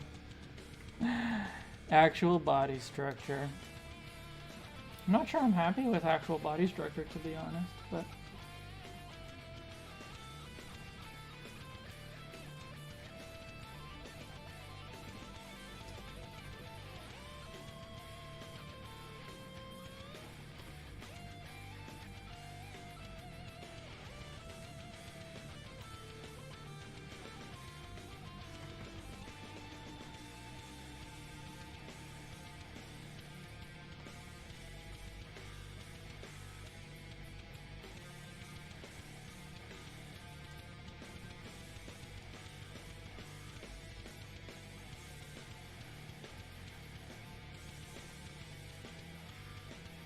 What is this music? Let's see. It is copyright-free music, so I don't know it. Oh, it just ended. Hang on. Can I see what we just listened to? Can I see the history?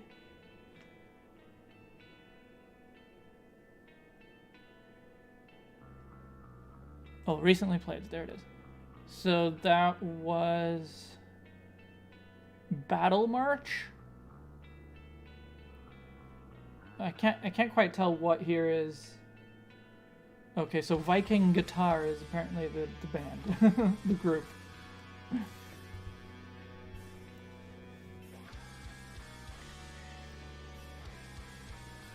Should I shorten one arm or should I make the other one longer though? And like right now, I'm not super concerned with getting the drawing right. Like, I'm still gonna have to do more stuff on top of this to get the proportions to actually look right and everything. Right now, what I want to work on is the design, because I've got 2 hours to finish this, right? We have the concert that's coming, and I want to be finished by then. And so, finishing the design is much more important than finishing the drawing. The drawing I can do on my own time if I'm not done before the concert. So what I really want to work out is the design.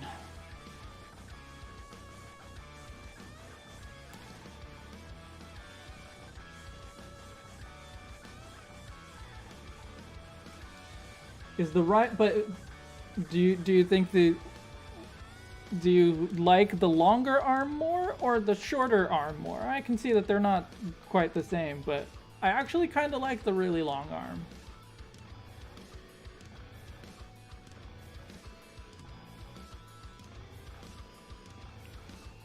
It really exaggerates the lankiness of it, and I think it helps make it a little bit less humanoid because it's just so unrealistic. Oh, I drew the tail on the same layer as one of the arms. Okay.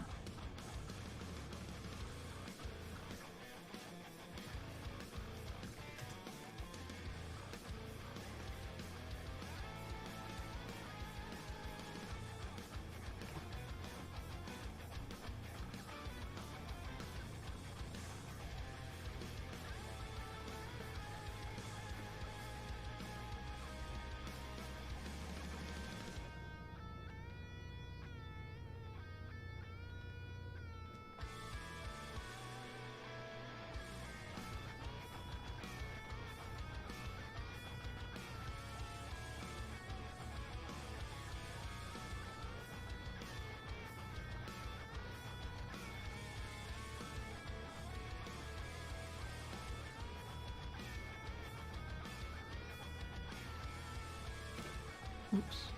Didn't mean to erase all of that.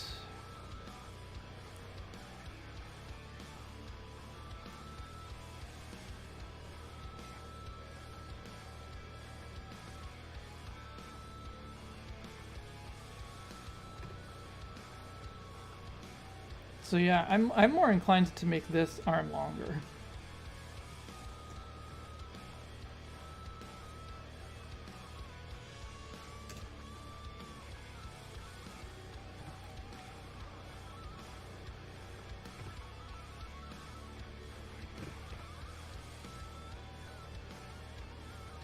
Like maybe this one, maybe this other arm can be just a little bit shorter because it does seem to be off.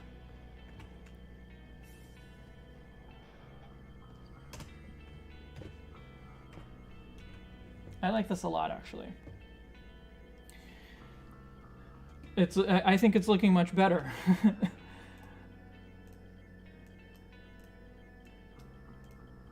It's already looking less humanoid, I think.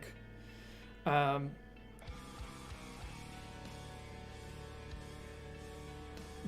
I still like I want to keep the spy elements. The spy design references at least, right? So like it doesn't necessarily need to be that it's wearing a tuxedo.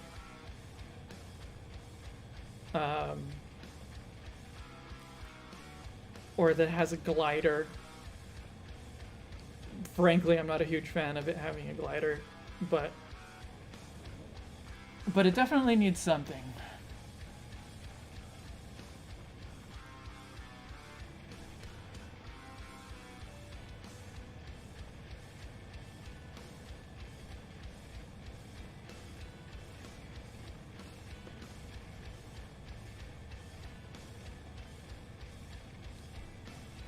So the shed, you guys like the shed skin tuxedo. I liked it too. So let's try putting it back on.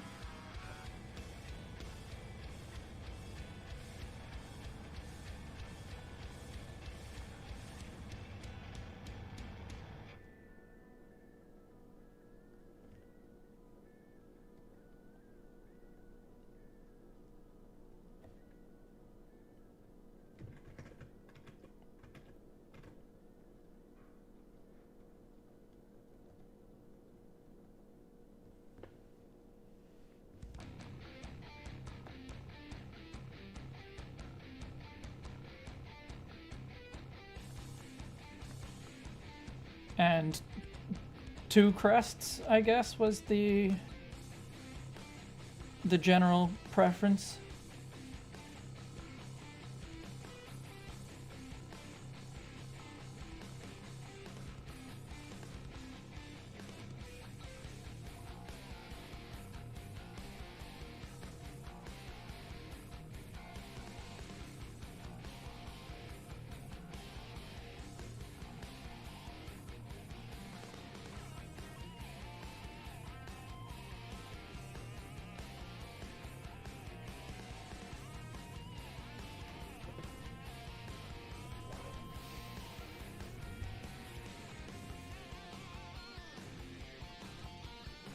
Here's something else that can make it not look humanoid.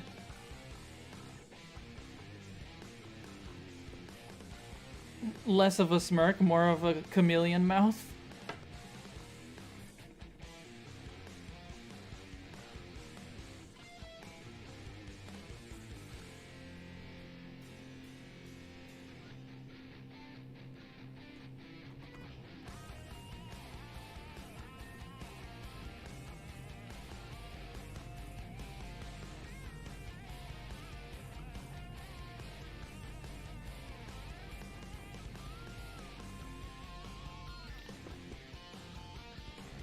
Let's make it even less. Let's make the face even less humanoid by actually having the eye point the other way. Oh, now it looks like an expression. I wanted it to look more like wonky, and so maybe it has to be more like pointing upwards.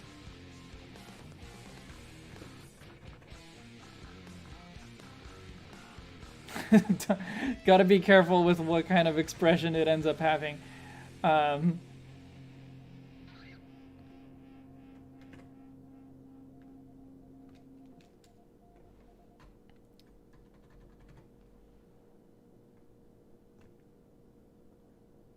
Yeah, maybe not. Maybe whatever expression I give it is gonna look humanoid in some way.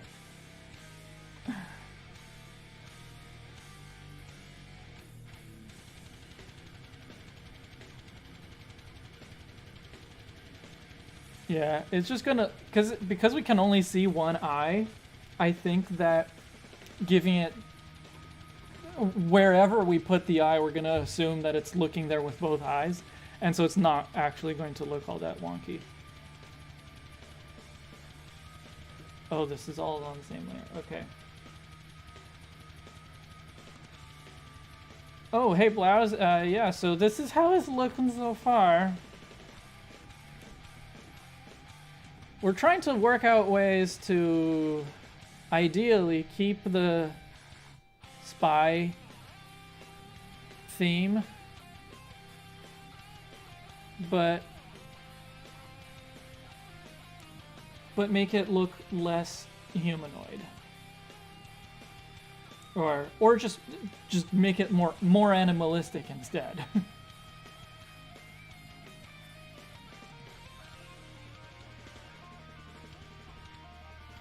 The different pupil placements you did there in seconds made it look so confused in fear. Yeah, it's just like eyes darting everywhere.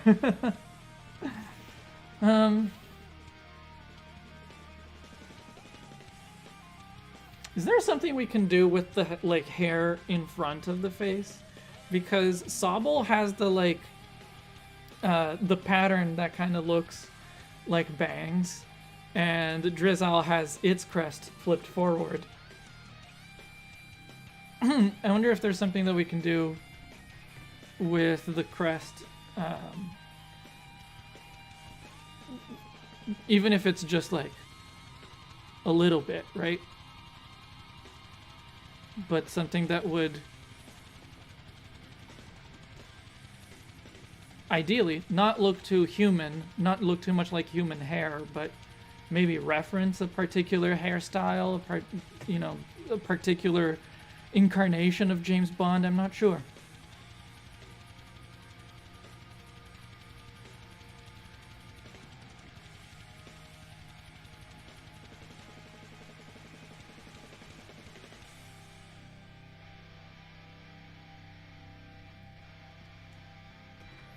Who's our resident James Bond expert in the chat?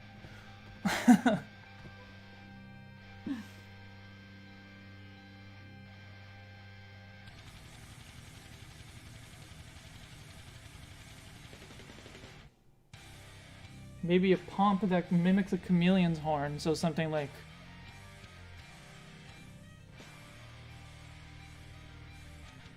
that.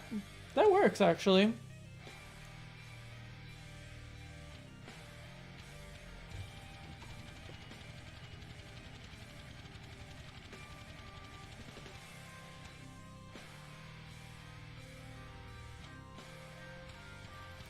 And we could maybe give it a chameleon's horn, like an actual horn, or even just a little one. That might also help to make it less look less like a person if it actually has a horn.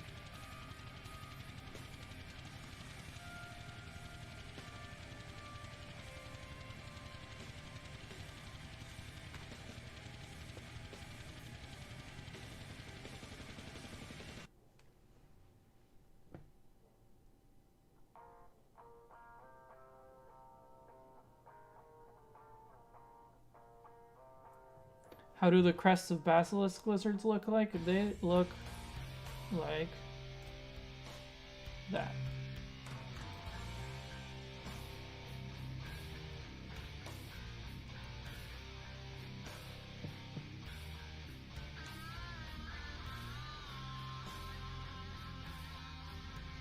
And there's a sail on the back, a sail on the tail, and a crest on the head.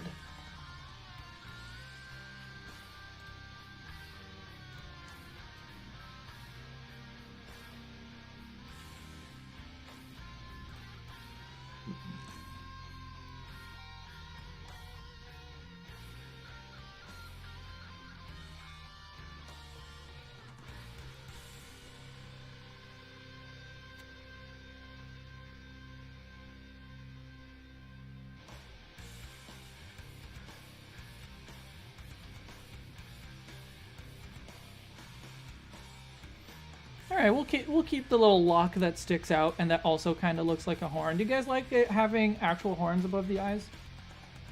I think it works.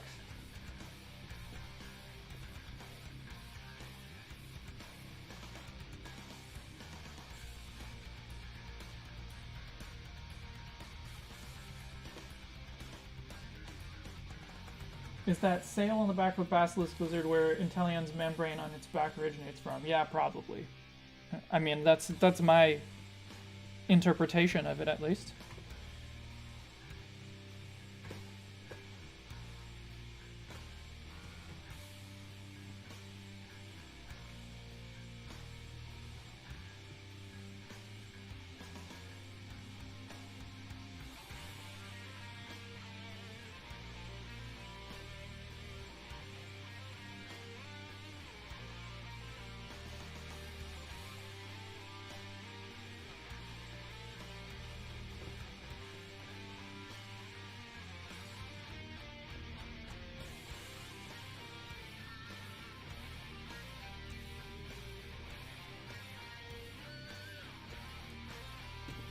Added some Bond images to Discord to justify the hairlock. Oh yeah, alright. I could see it. But yeah, slicked back hair is not something that's easy to communicate.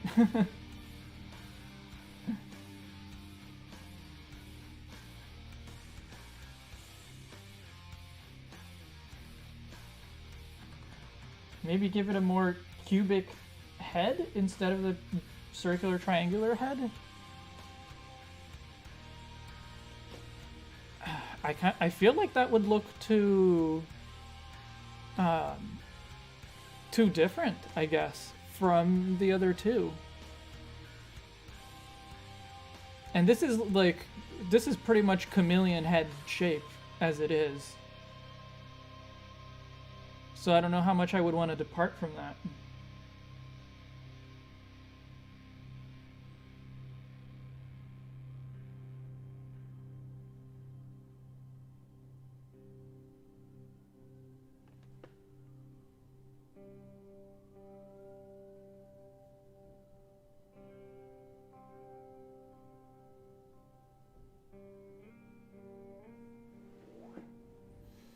Looks a little bottom heavy, you think, Kai? Yeah, I can widen the shoulders even more. We had it quite thin before, so it's a progressive broadening of the shoulders.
Oh, the head is on the same layer as the body. That's the problem, isn't it? Oh, it's on the same layer as the tail. Okay, let's make sure I separate that.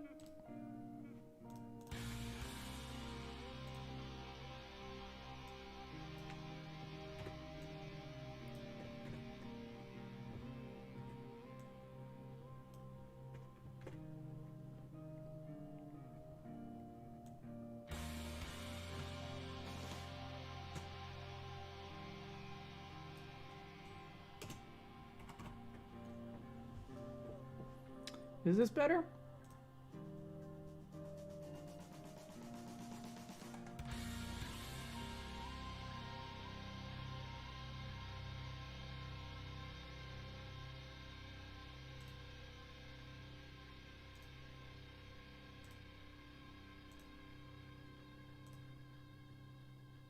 What do you guys think? Bigger head or smaller head?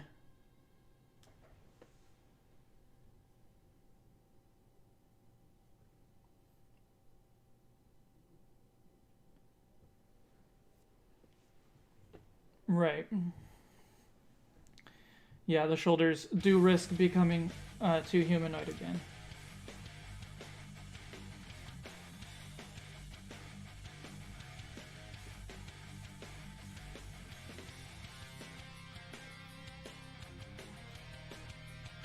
Yeah, I actually quite like it with the smaller head as well.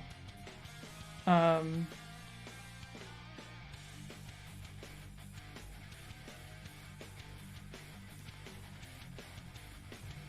what else can we add here?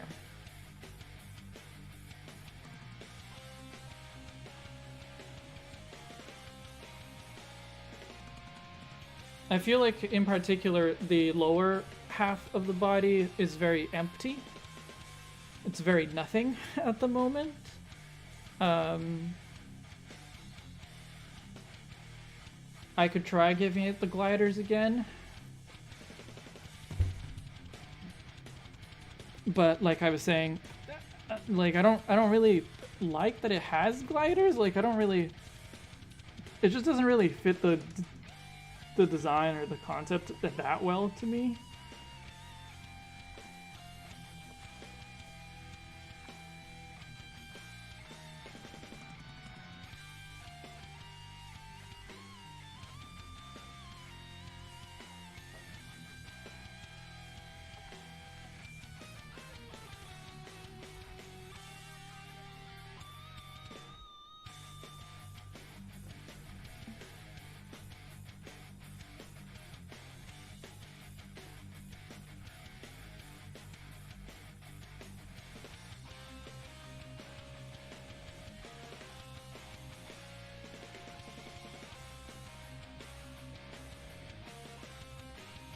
Indigo. So the collar is supposed to resemble both a tuxedo collar and shed skin. So it's like breaking out of its skin, and you know, breaking out of its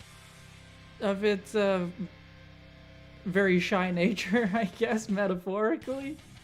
And so it just kind of gives that shape, and also justifies having a different color on the head, on the face, and on the rest of the body.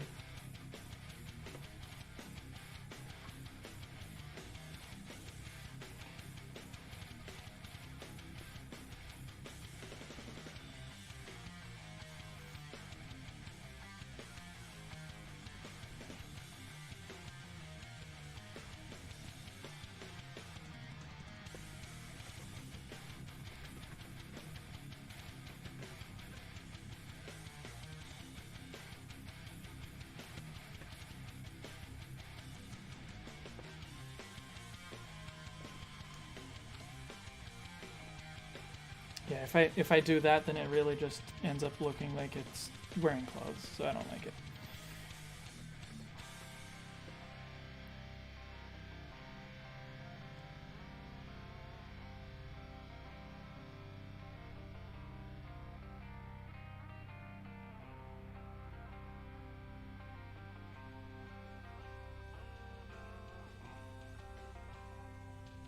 Defensive frill? If you mean like the frilled neck lizard or the dinosaur from Jurassic Park, we have tried that.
Instead of a diamond, how about a triangle?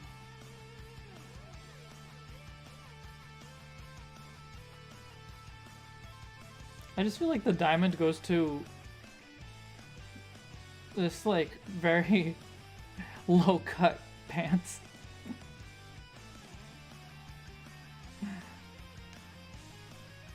Oh, bye, Indigo. Have fun at work.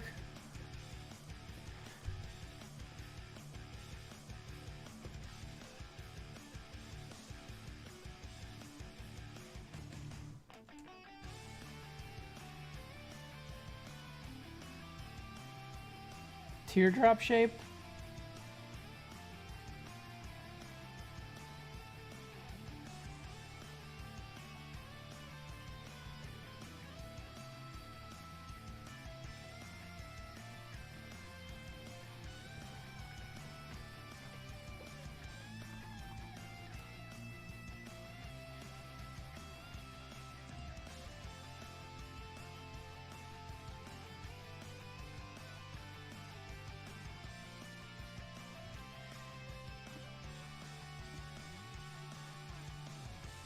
No, not that layer I want.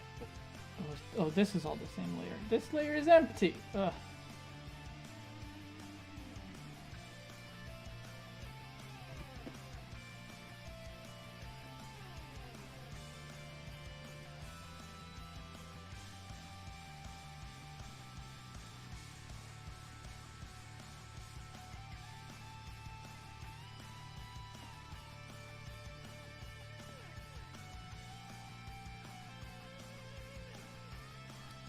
Yeah, because I'm not sold on the tailcoat slash glider. That's not really working for me.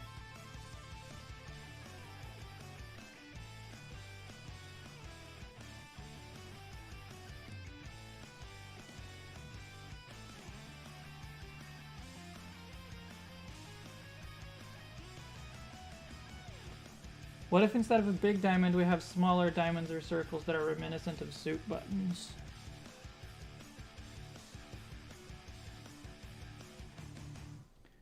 Do you really see suit buttons? Like, are suit buttons visible on most tuxedos? Because I don't think they are.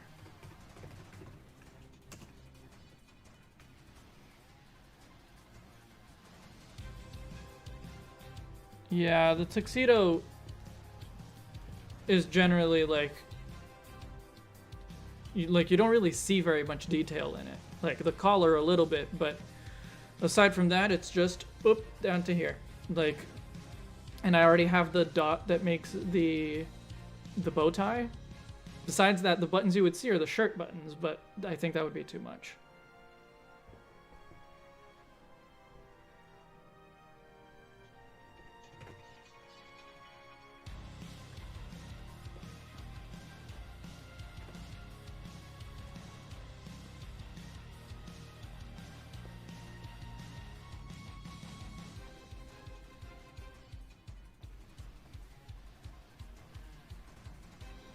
This side, yeah.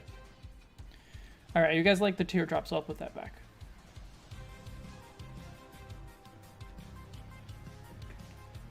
Actually, I'll make it a more obvious teardrop shape.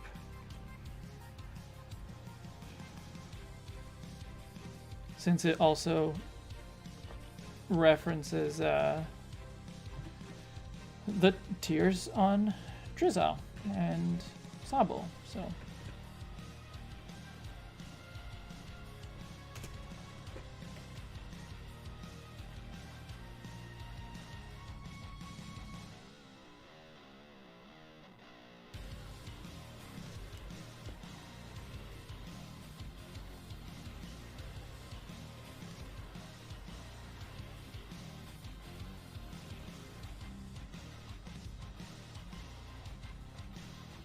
Hey, Ethan.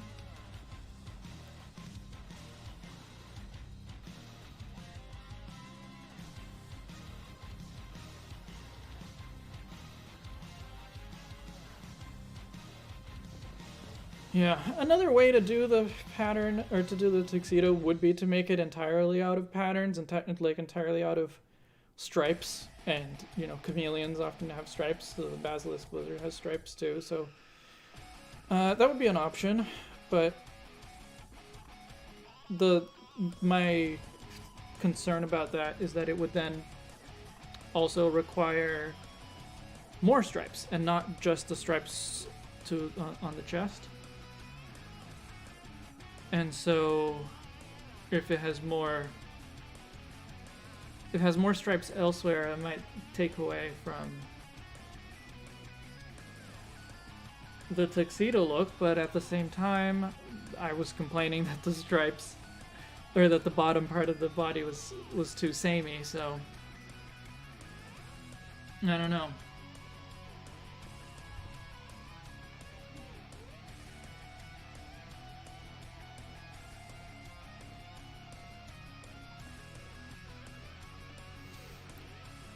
Yeah, I think lasers would be unnecessary. Yeah, it's a chameleon. It's got great eyesight. It's got great aim, and it does all the sniping, all the shooting with its finger guns. I know you guys like the tuxedo, and I do as well. But I do want to try it in a different way, just to see.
Think you could separate the legs, maybe? How do you mean that?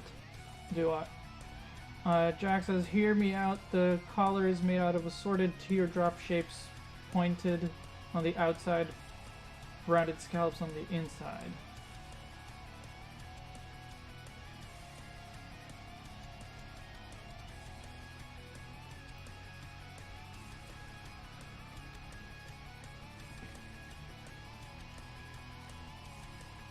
So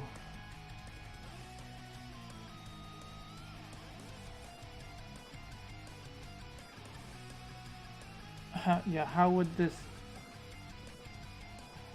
it look for the collar?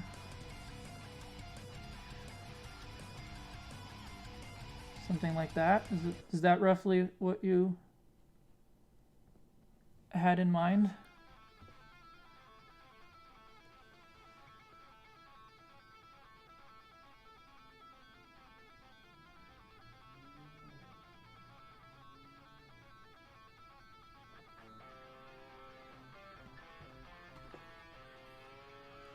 Oh, you mean like the legs just be a different color from the rest of the body? That's definitely an option, because we can do like the dark blue for the tuxedo itself and then the black for the legs, or the other way around.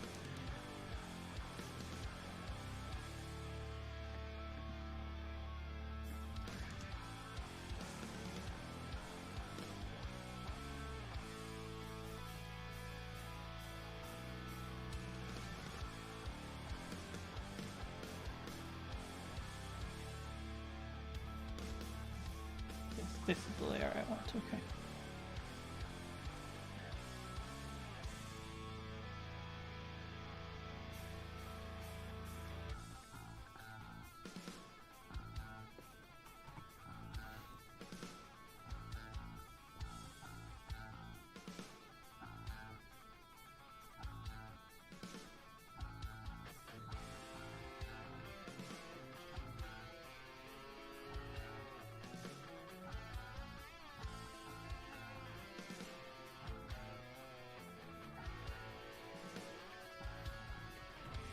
Oh, okay, so you mean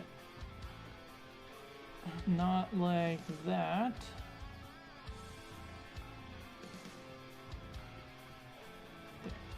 So not this, not with the points of the teardrops inward, but the points of the teardrops making the like hard edges on the outside.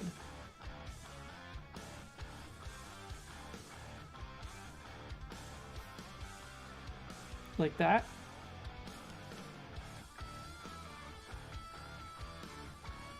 I feel like that doesn't really work on the inside.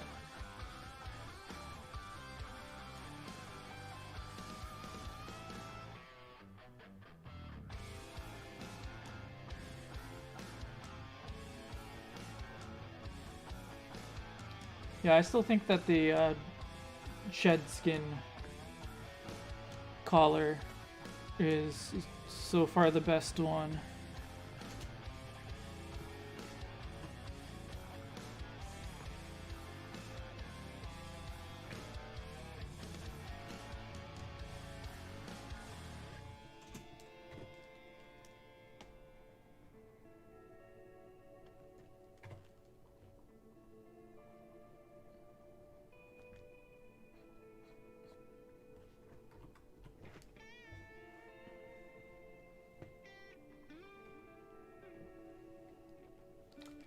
Yeah, even if I make it bigger, like, it's just...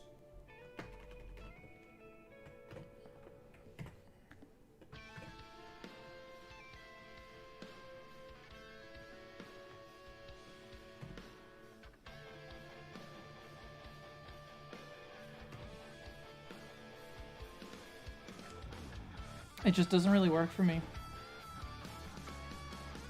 As a tuxedo collar, definitely. It doesn't really work for me.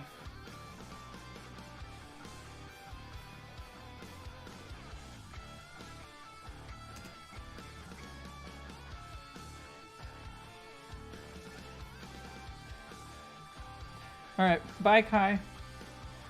I'm only going to be going for another hour and a half, so if you can be back from the store before then I'll see you.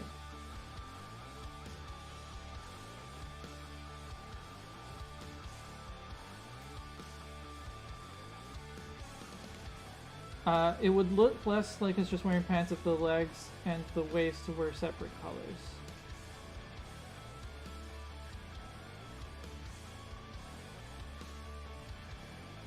Like it's wearing a belt almost, like a band of color in between is what you mean?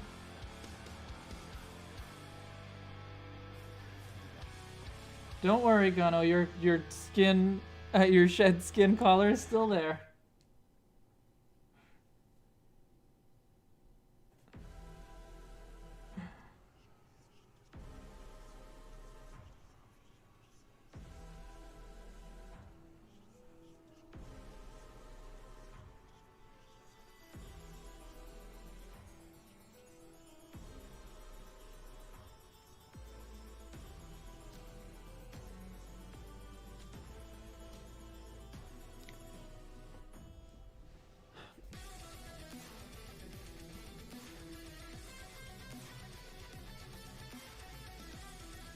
I'm pretty happy with this. I still think that the bottom of the body is maybe too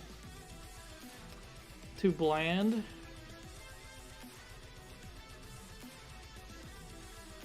But I haven't figured out how to improve it, so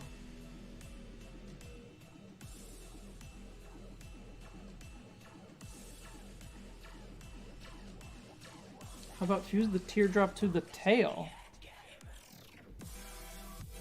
If I understand what you mean, I think it'll look a little awkward, but I will give it a shot.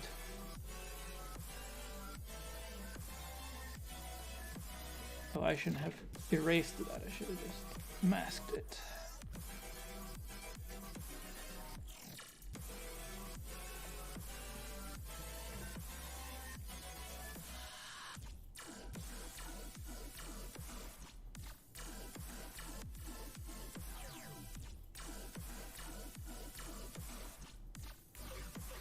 It's very Mewtwo.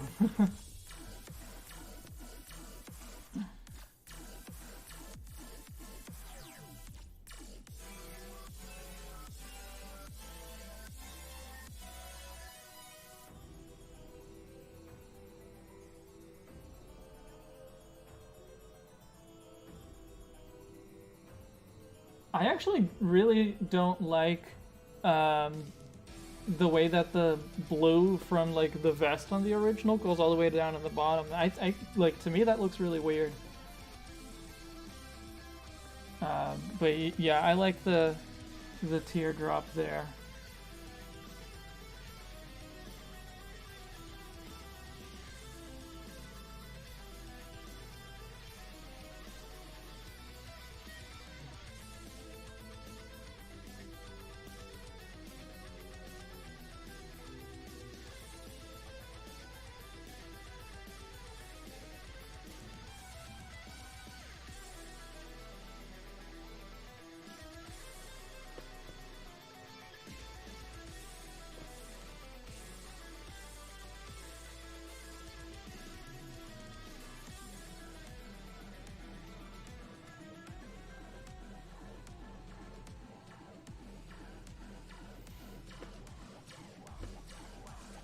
Yeah, I would really like to find a way to add something to the legs.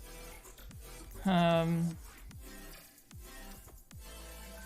what do spies carry on their legs? What do spy legs look like?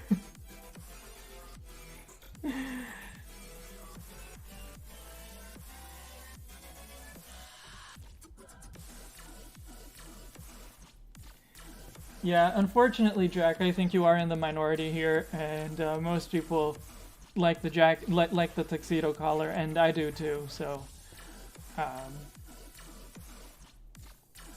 that's what we're gonna stick with. But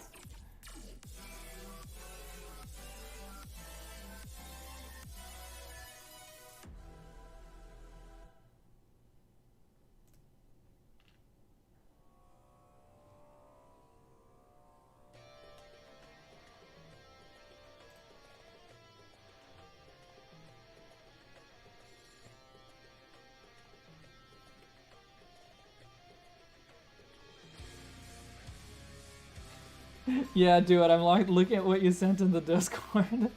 It does have a little bit of a diaper thing going, and a little bit of Mewtwo thing going too. Um, but yeah, like I guess spare holsters on the thighs and ankles. Um, we could put some water droplets.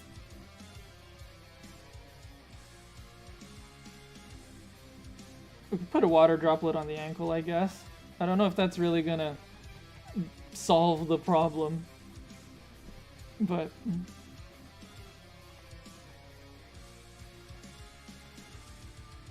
I guess it helps.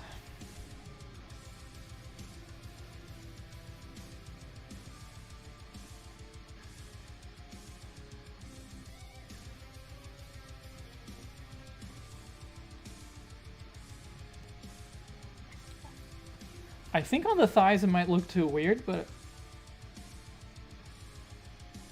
like it might just look like awkward placement, but maybe it'll work better than I imagine it. So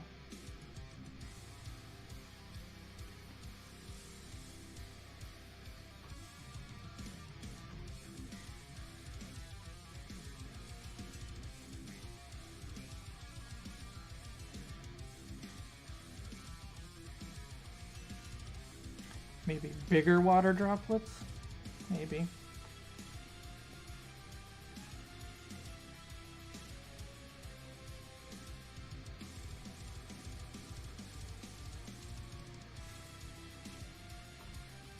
Like it has spare ammunition on its legs.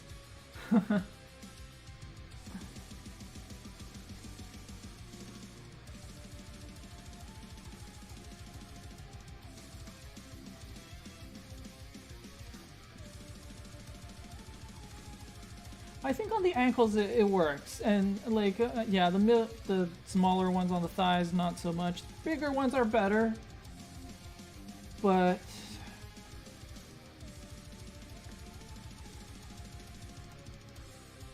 yeah, I don't know.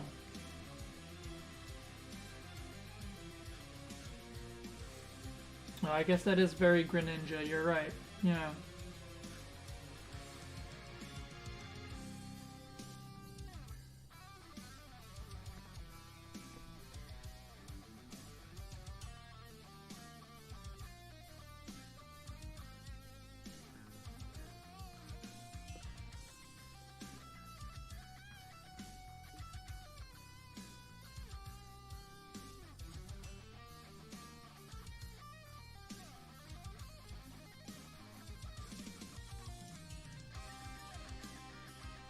little spikes on the legs.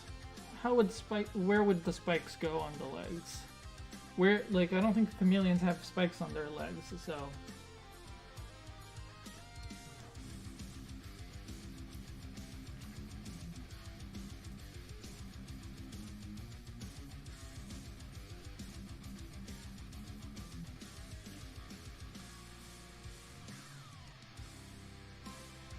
Yeah.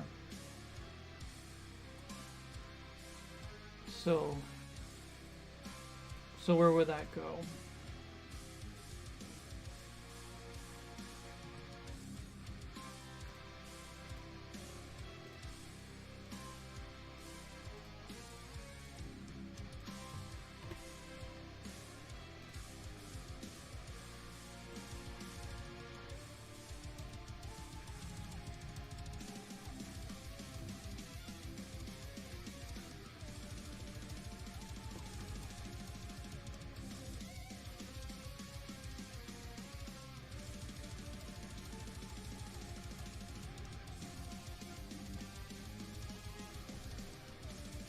Maybe dedicate the non-shooting arm to be a bubble belt. He reaches for a bubble and then snaps his finger and launches it out of the shooting hand. Right now, the left arm, the placement of the bubble on the left arm is meant to look like a watch. But I guess if we were putting droplets on the legs instead, that could work.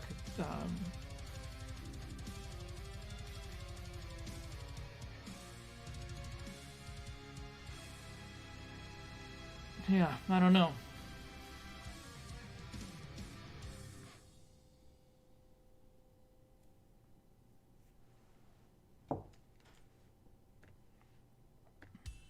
Ankle bubbles, I think, are the ones that work the best. And it, like, kind of matches the wrist bubble placement, right?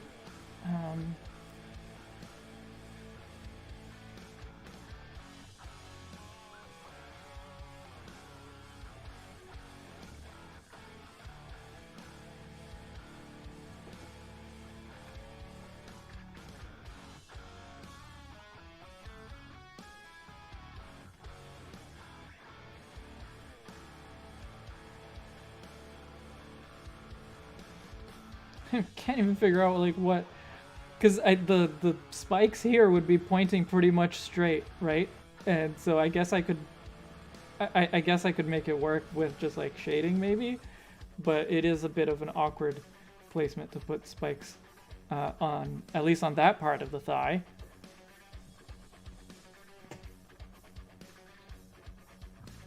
What if it just has a little stripe here that is maybe a darker color or something like that, but it's like just color, and then that could represent at least the knife.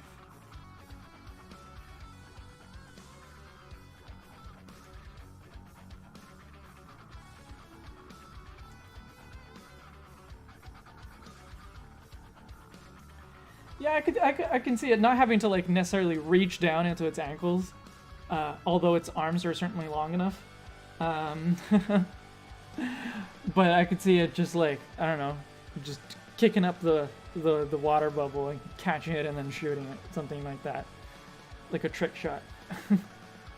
Okay, I'm gonna put in colors, and I think that'll help resolve some of the questions, especially around the patterns, because some of the lines that I have on there are lines that I'm not actually gonna, like, draw an outline. Yeah, I'm gonna leave it just to the colors. So maybe some of those things will work better once I have the colors in.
Oh, and I guess I can hide actually some of the overlapping lines to make it a little bit more obvious.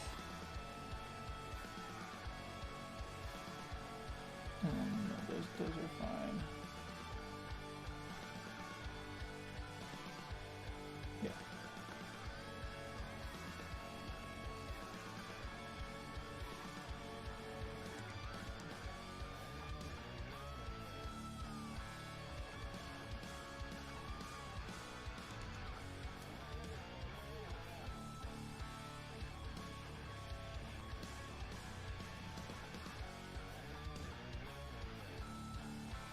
Huh, where's the title?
Yes, Charon, INTELEON is telling you to go clean your room.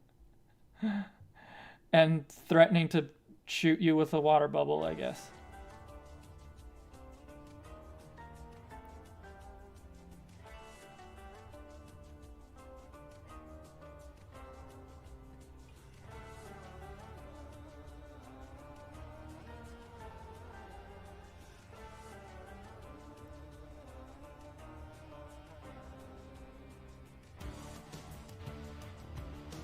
So, sorry, what was Jack saying? Because I meant to read it, but then the chat kept going.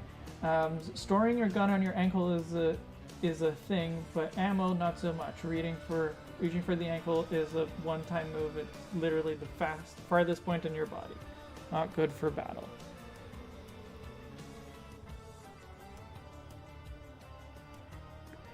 But yeah, I'm with Gano and Courtney on this one, that it's just, it can manipulate the water, so it doesn't really need to worry about having to necessarily reach for its ankles. And it's just water. Like, it can probably, I think it can shoot water out of its mouth as well, so can always make more ammo.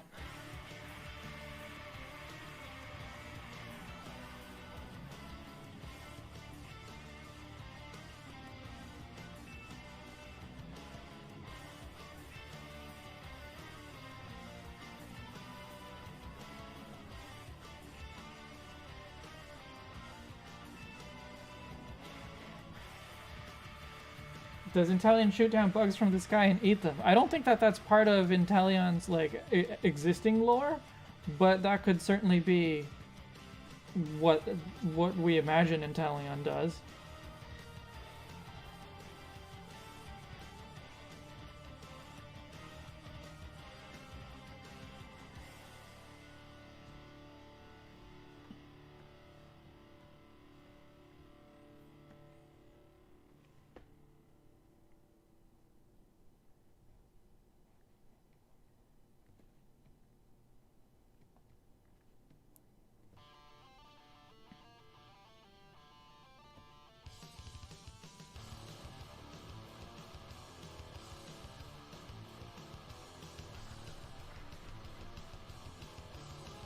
You like the bubble placement, but it having to function like water shurikens doesn't work for you. Then yeah, I'm with Gano. Then just don't think about it that way. Like that, I'm not saying that was, you know, the idea all along, that it has to function as as ammo. It doesn't. Maybe it's not ammo, but that's just like the inspiration for this. I don't know what color to make the tail.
The top of the tail dark blue, and the leg, like the legs, bottom.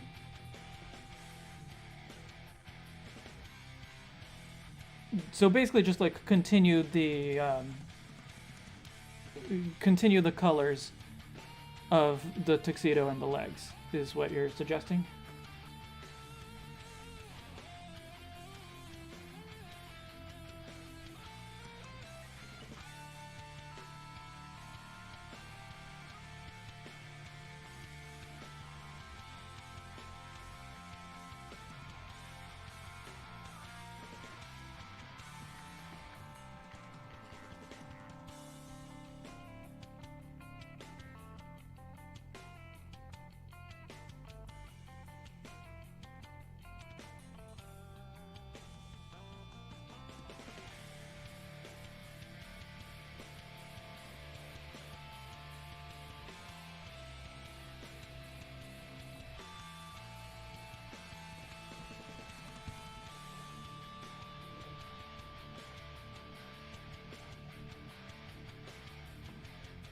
Yeah, I was thinking about what color to make the collar, if it should just be a lighter gray or if it should be blue. Like, because it could be this blue as well, right? It could even be yellow, but that might be a little too... Like, I'm trying also to... Actually, that kind of works. I like the blue. But I'm also trying to think of ways to incorporate the yellow elsewhere. And I'm not sure.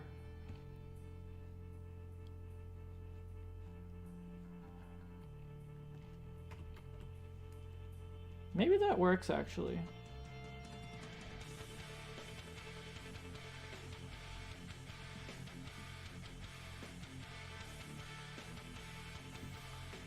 For the tail, what if it's what if it kind of splits? So we've got black on the top, but then it like ends at some point. And we've got blue on the bottom, but that also ends at some point. Maybe not. Well, maybe the black ends, but not the blue. And then at the very tip of the tail, where the other two have the lighter blue and then the darker blue at the tip. Maybe that's reversed here.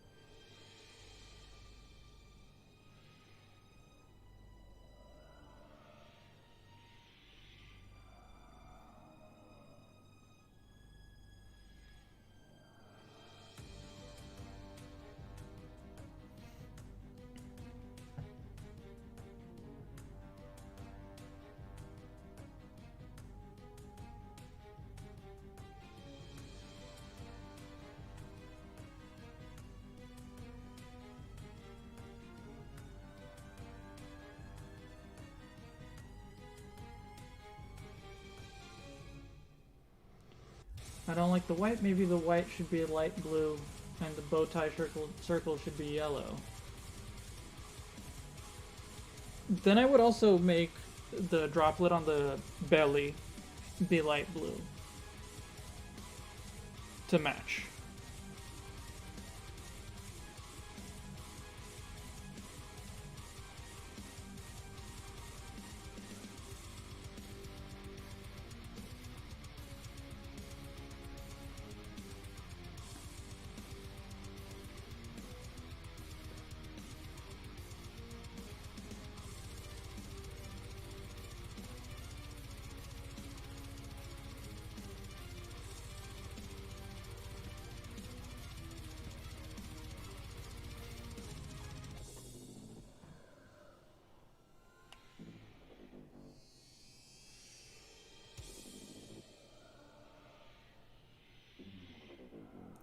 You know, Drizzle has the purple on it, and the green.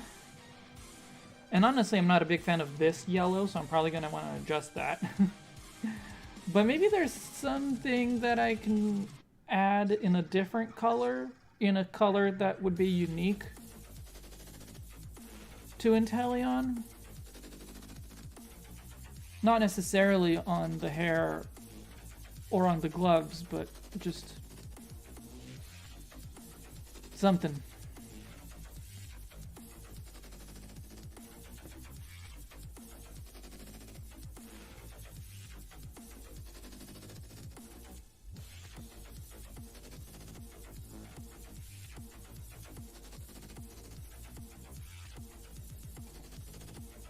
If the yellow turned green, maybe.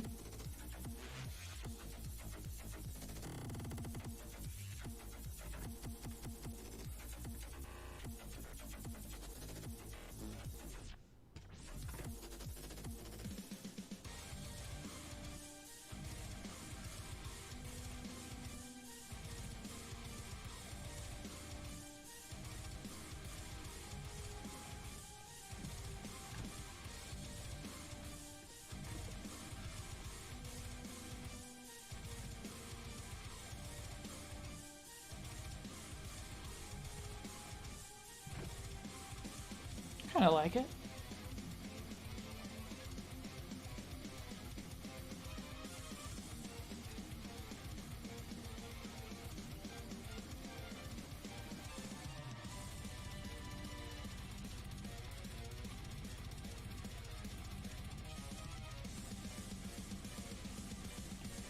What if the black was a dark and less saturated purple?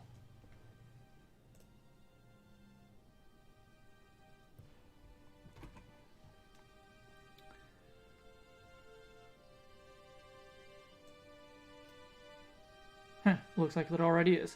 I just boosted the saturation. It looks like it's already in the range of purple.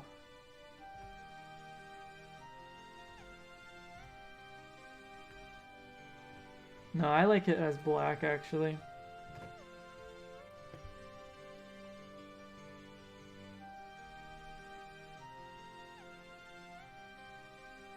Oh, the eyelid being purple. I like that. I like that idea. Let's see if it works. Oh, hang on. It's that time of the stream where I have to close the document and open it again.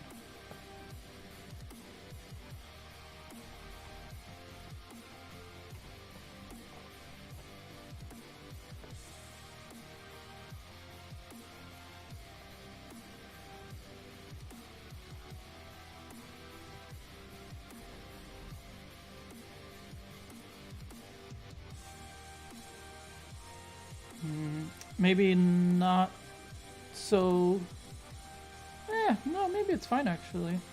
I might actually, in this case, want to make the green parts yellow again, just a better yellow than it was before.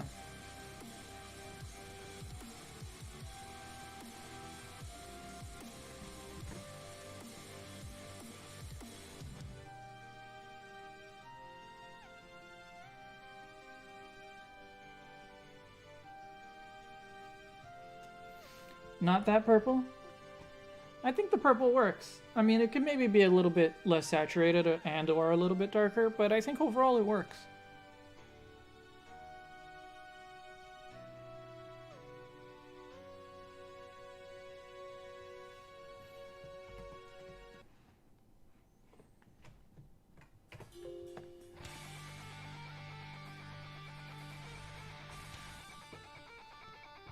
What do you think?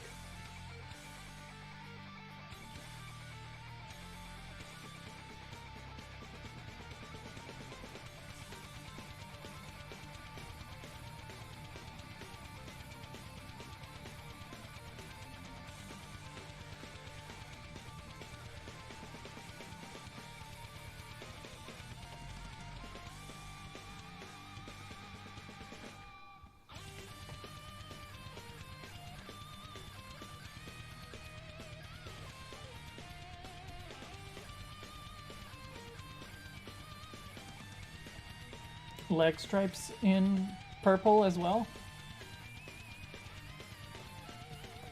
A little flash of color on the inner thigh. Well, first, make sure that you're on the right layer. There you go.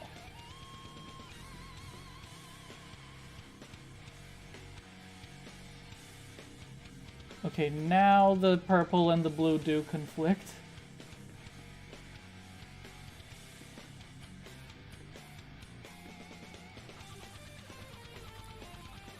But if it's a slightly darker and or less saturated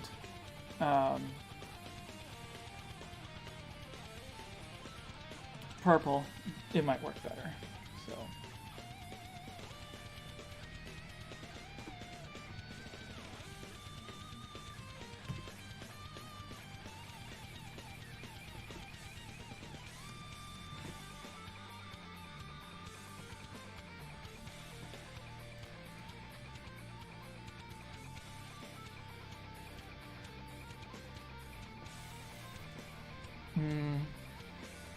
no. I think the contrast of the blue is too much. Leg stripe in yellow? I mean, visually it might work, but since this is supposed to reference a thigh knife, I guess it could be a golden knife, but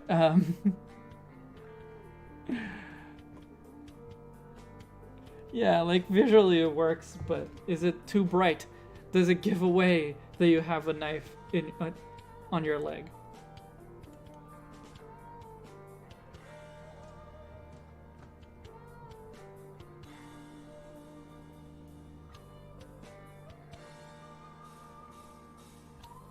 Outline the purple splotches with light blue?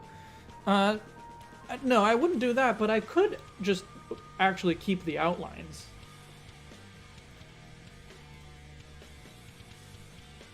Like, make that, if I make that purple again, I can just keep the,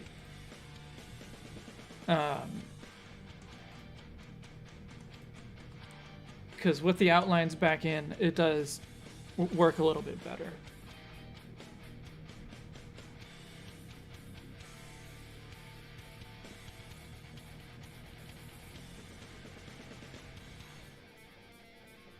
What sort of pervert will be paying attention to INTELEON's inner thigh?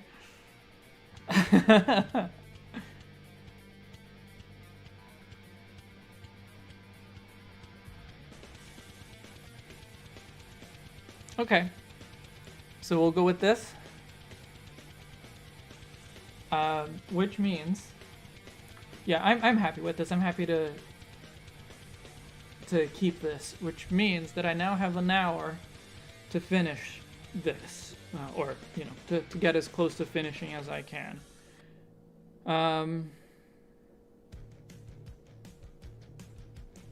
Oh, hang on. There's a couple of extra outlines that are still here that I want to see how it looks without them. Yeah. Obviously, there was some coloring that was done imperfectly under the lines, but that's okay.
Do you guys see anything else that you think I should change before I finish this up? Like, I think I need to adjust maybe the proportions of the legs, or at least just like maybe a little bit the positions of the legs, or even just like make them transition a little bit more smoothly to the rest of the body. But do you guys see anything that you think I need to address before doing final lines?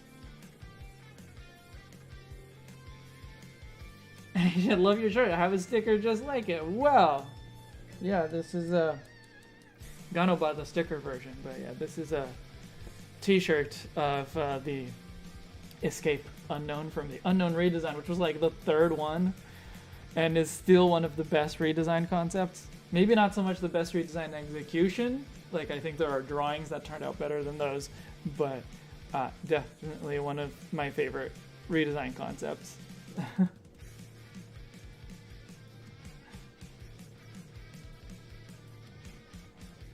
All right, I'm gonna hide the colors so that I can try to adjust the legs again, except the legs, I think, are all a single layer.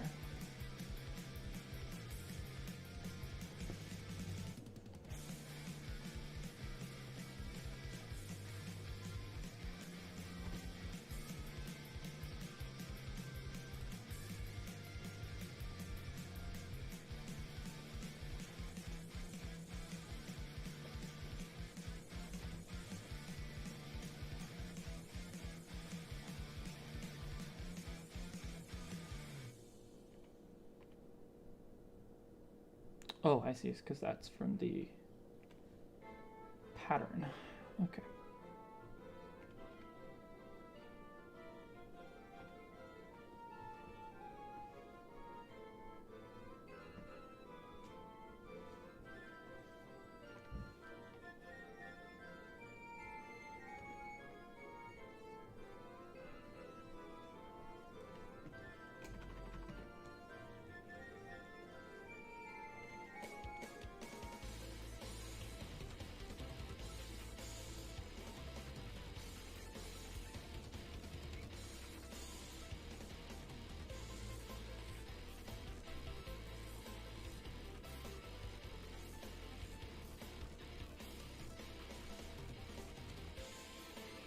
How many fingers does it have? It has 3, sort of. It has the thumb, it has a pointer, and then it has a little mitten, kind of like Drizzle.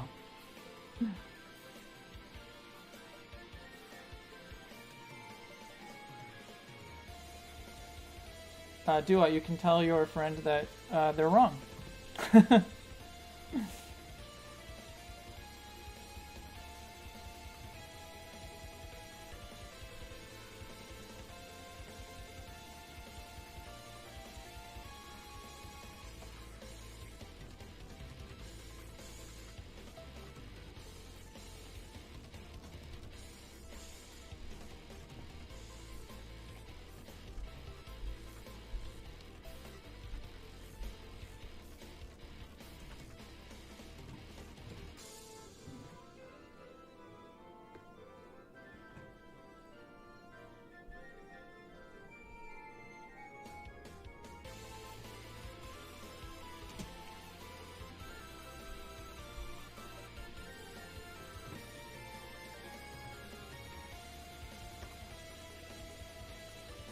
I think this INTELEON is the closest one can get to a lizard spy without it looking too human. I'm glad you think so. I'm honestly, I'm not totally convinced, but I do think that this is better. And at a certain point, that's as much as you can hope for.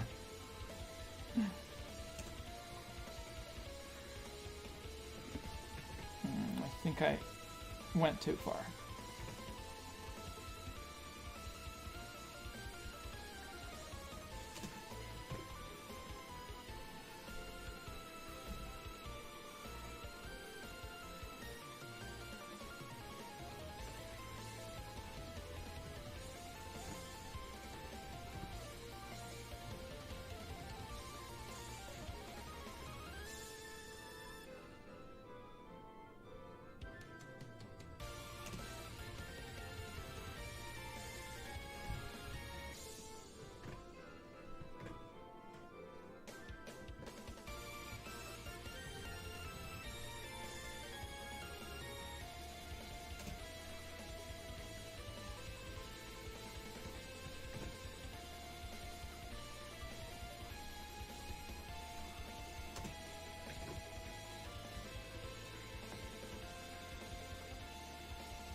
Did y'all know that the U.S. tried to use lizards as spies in Iran?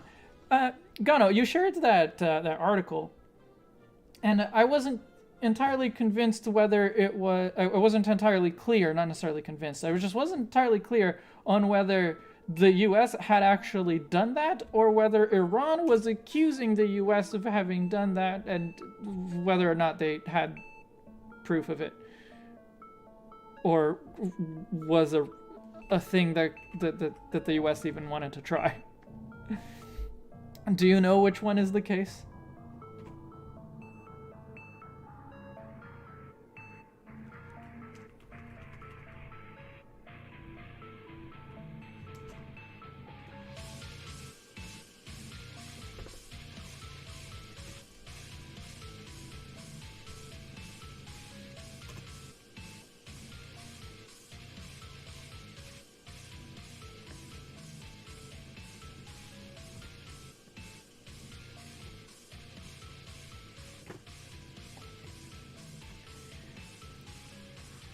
Legs look okay. Like, I think I need to, obviously I need to smooth out the back a little bit more when I draw that, and I think I need to smooth out also, I guess I can do this part now.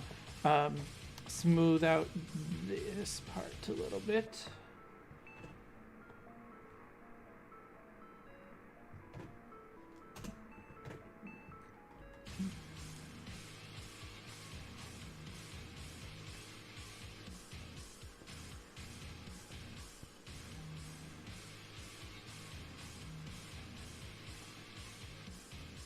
There were other animals that were accused of being spies but were not, like the vulture.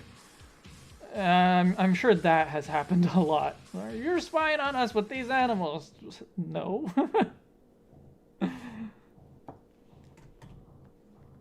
That just sounds like the kind of thing. Because, like, I know that the CIA had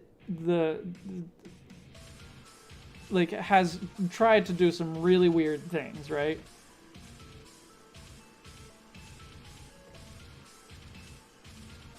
So, like, that part I'm aware of.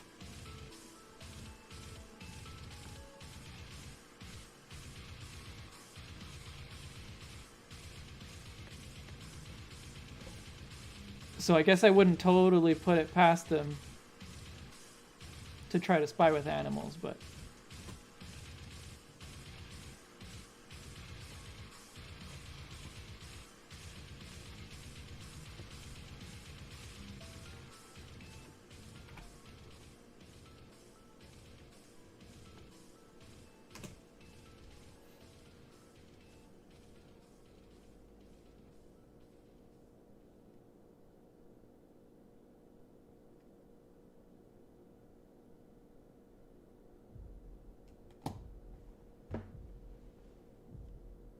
Okay. Let's move on. The colors are totally off now. That's okay. I have a pretty decent idea of where the colors are supposed to go. So.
All I want is freaking sharks with freaking laser beams attached to their heads.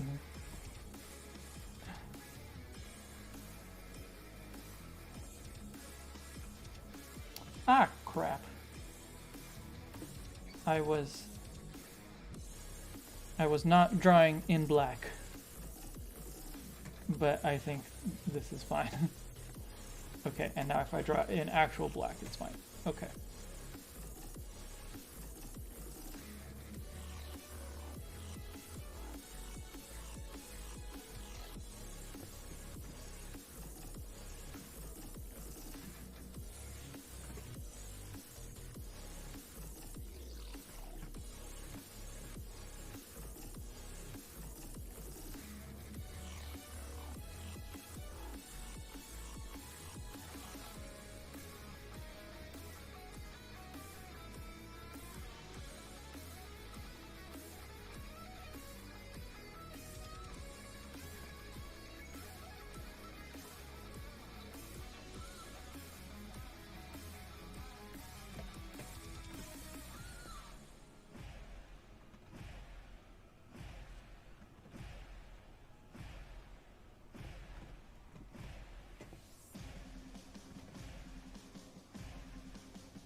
Any tips on how to draw steadily on a tablet? I got one for the first time and my hands shake like crazy and my lines wiggle like crazy. Well, I have smoothing turned on.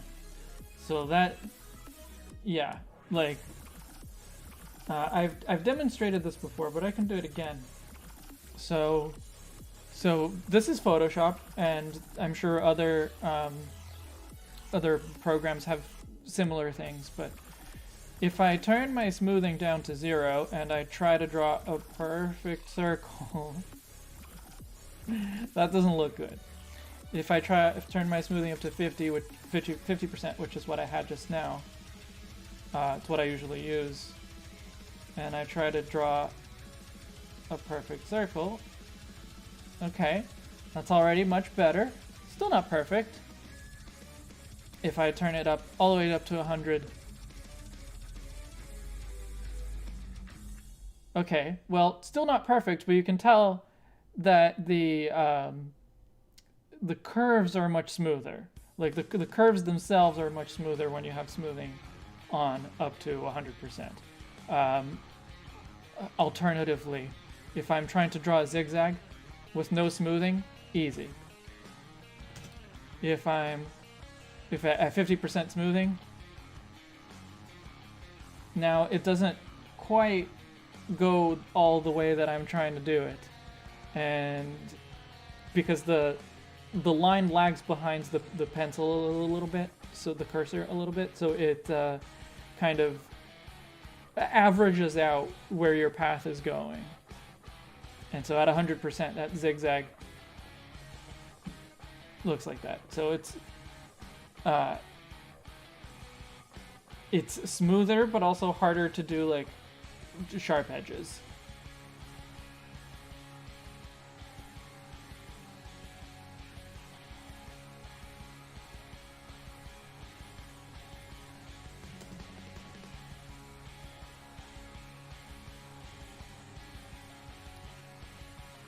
If you're in Photoshop, if you're using Photoshop, then in your brush settings, there's a tool. When you have a brush tool selected, there's a toolbar at the top, and smoothing is one of the options there.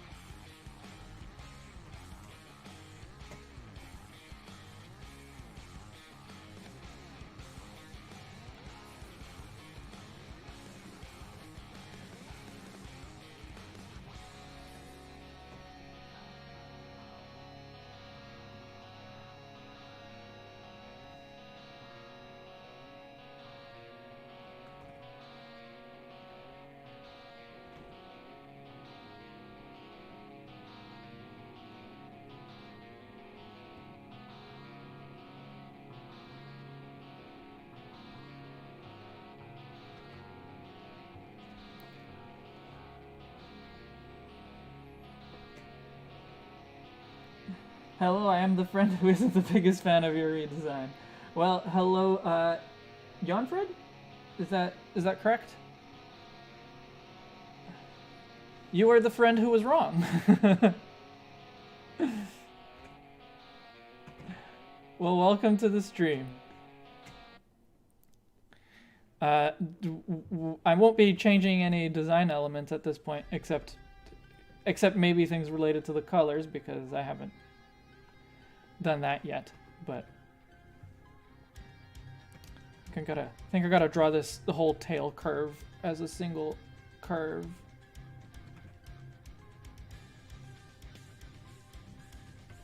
And then just erase the parts that I don't actually need.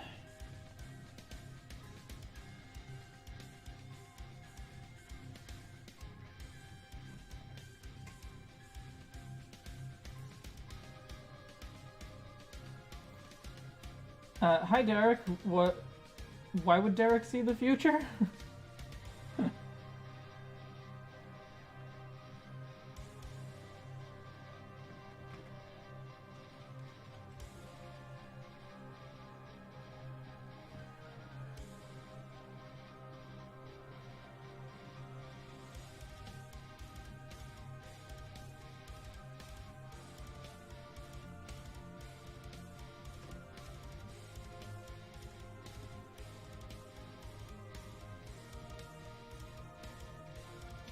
What is the circle in the neck area? It is just a dot that is supposed to represent the bow tie, but it is not a functional dot of any kind. Yeah.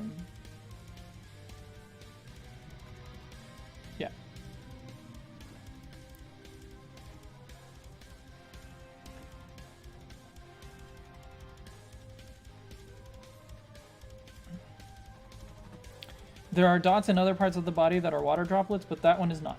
That one is just a dot.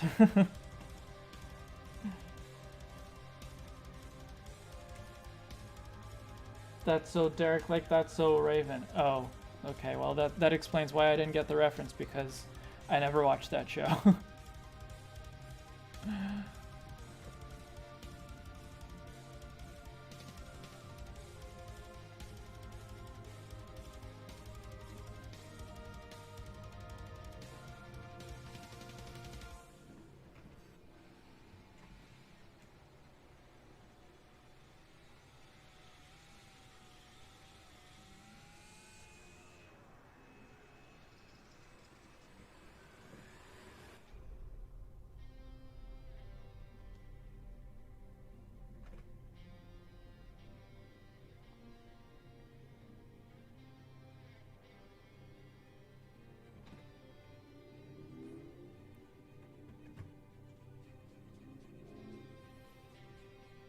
So far, Derek has neither confirmed nor denied his clairvoyant ability.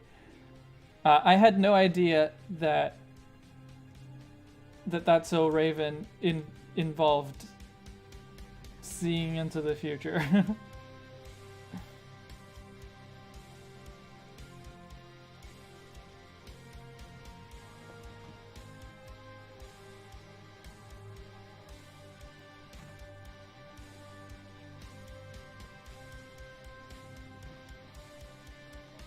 And honestly, I hadn't made that connection that that's what Derek's name was referring to, but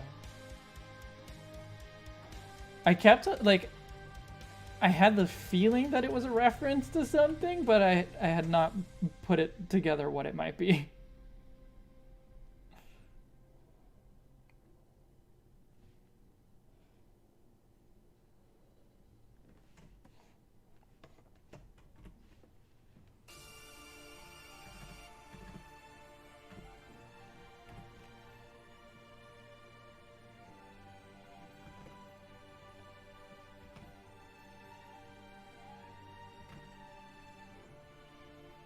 Okay, this is where 100% smoothing is going to be more helpful.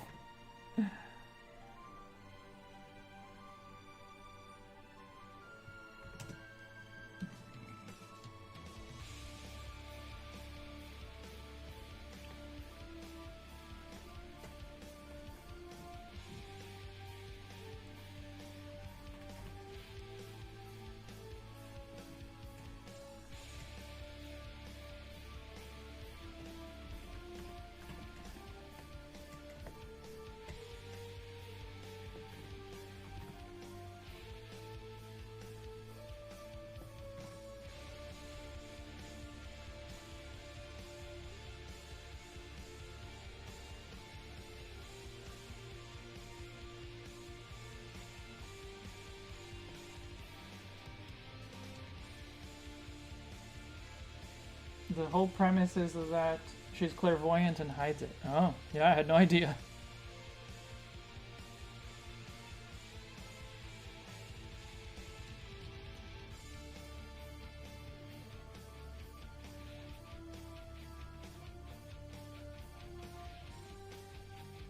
Derek can see into the past! Oh my god!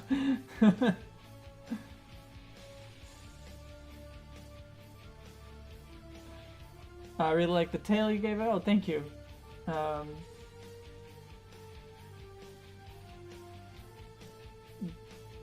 Then trying to change the future makes it happen. Oh. But it's unrelated to this. Okay. This is so That's So Derek is not a reference to That's So Raven. Well, then I was right in not catching that reference. So there you go.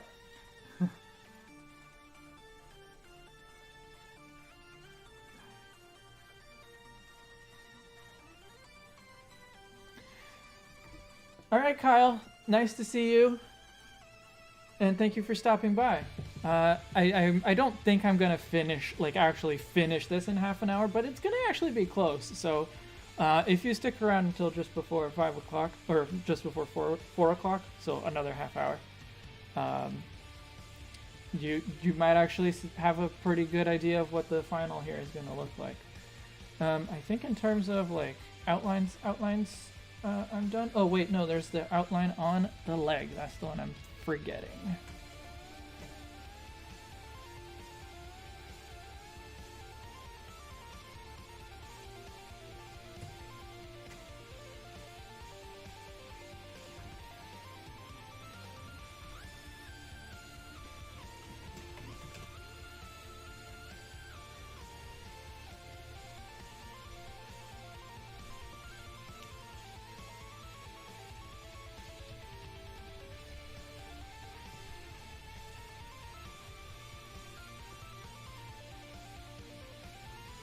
What's the horn looking thing on its head? Well, it's got horns above each eyes. The thing in the middle is kind of like the single crest above Drizzle's head.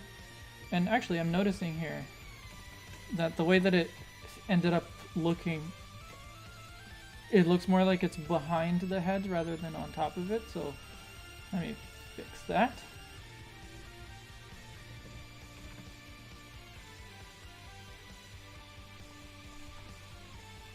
Yeah, that looks better. So let's start putting in some of the colors.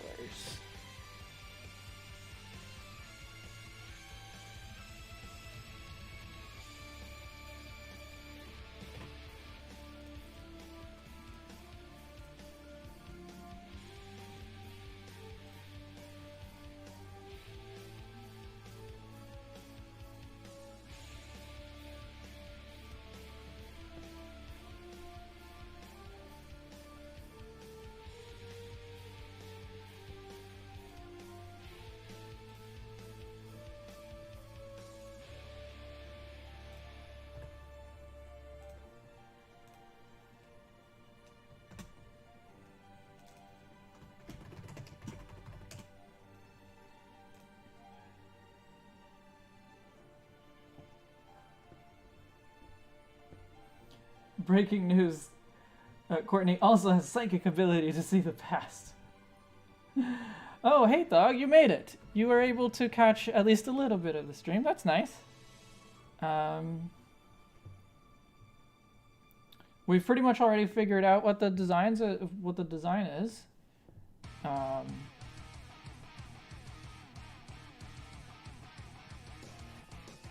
So it might be a little bit too late for feedback, but I hope that you like it.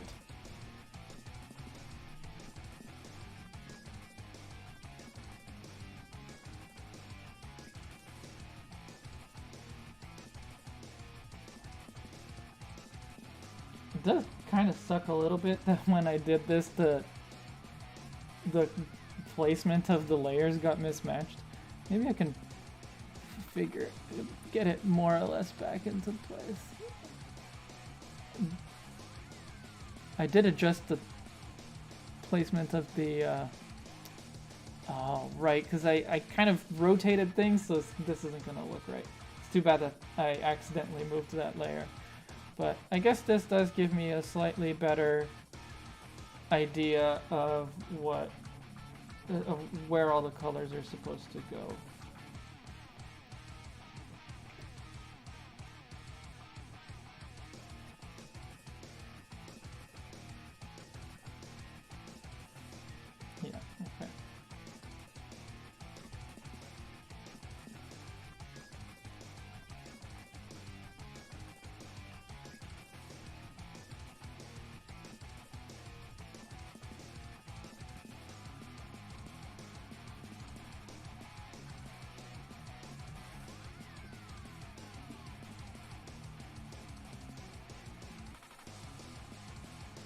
I like 90% of your redesign, but it's crotch area and the hands are places I have a problem with. But other than that, I like it.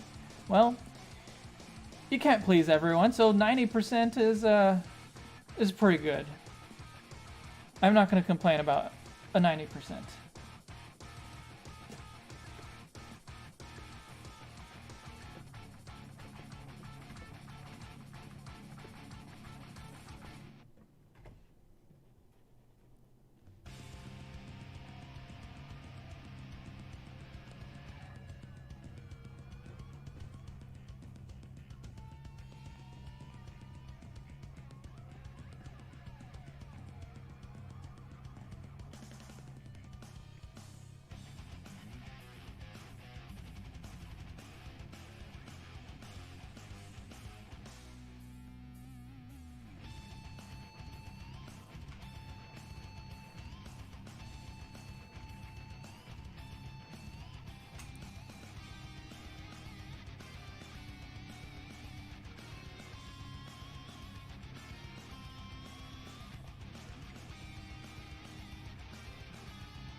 Okay, I think the only other part that needs to be black is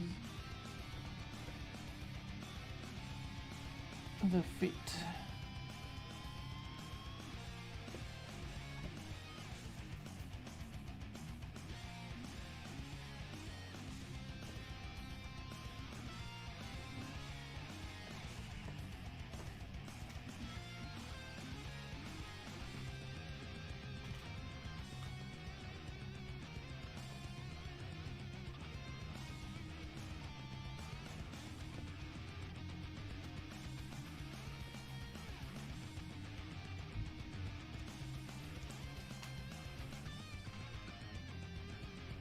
Yeah, so we went more with chameleon. What was the question?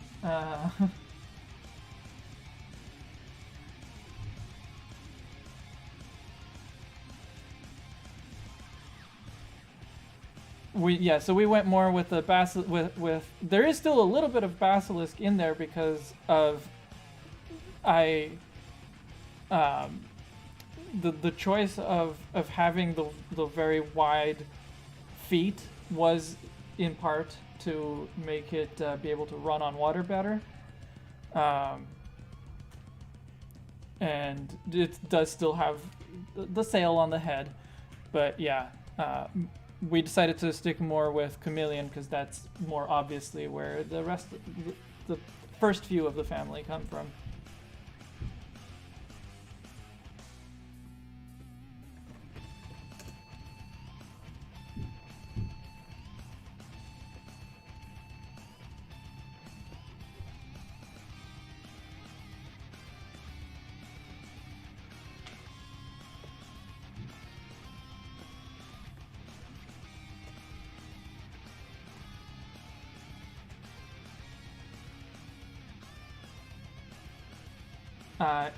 Not having a basis on an aquatic animal breaks the pattern of all the other water starters.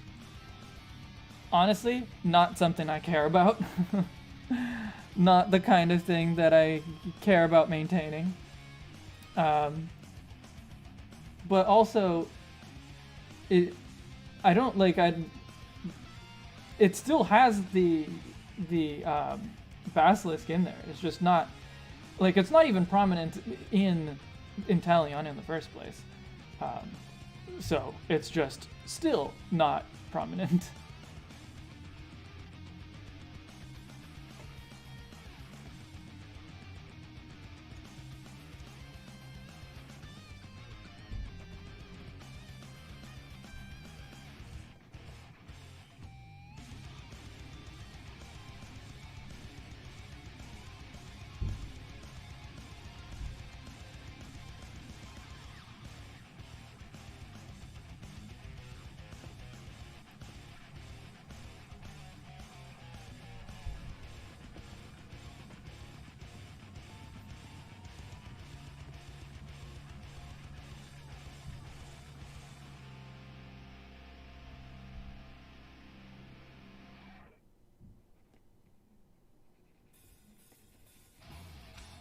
Oops.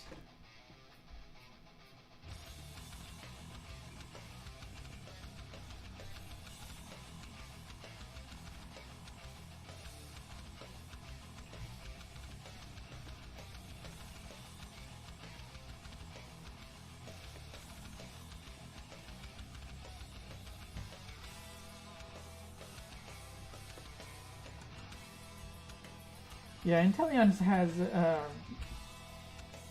inspirations from a lot of different lizards. Like I was saying at the beginning of the stream, though, like there's very few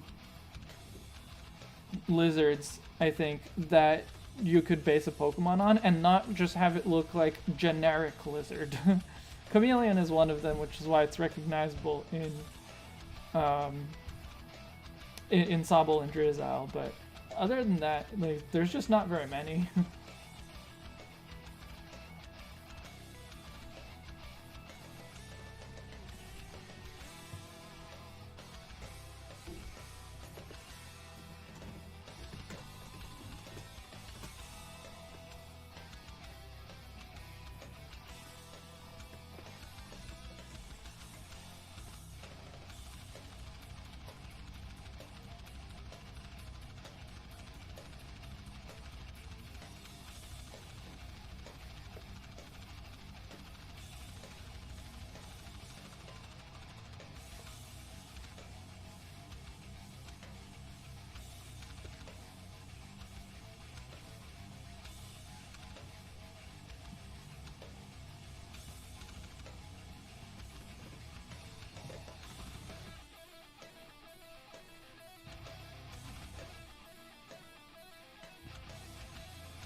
Oh, right, this isn't supposed to be white, this is supposed to be light blue. Silly me.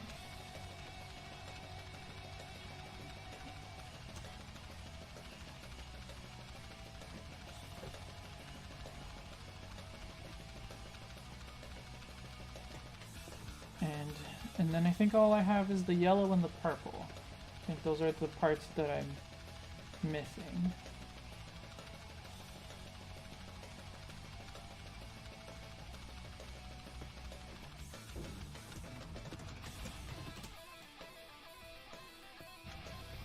What's with the tense music? The music is intense. It's maybe intense. It's just the metal playlist on Pretzel.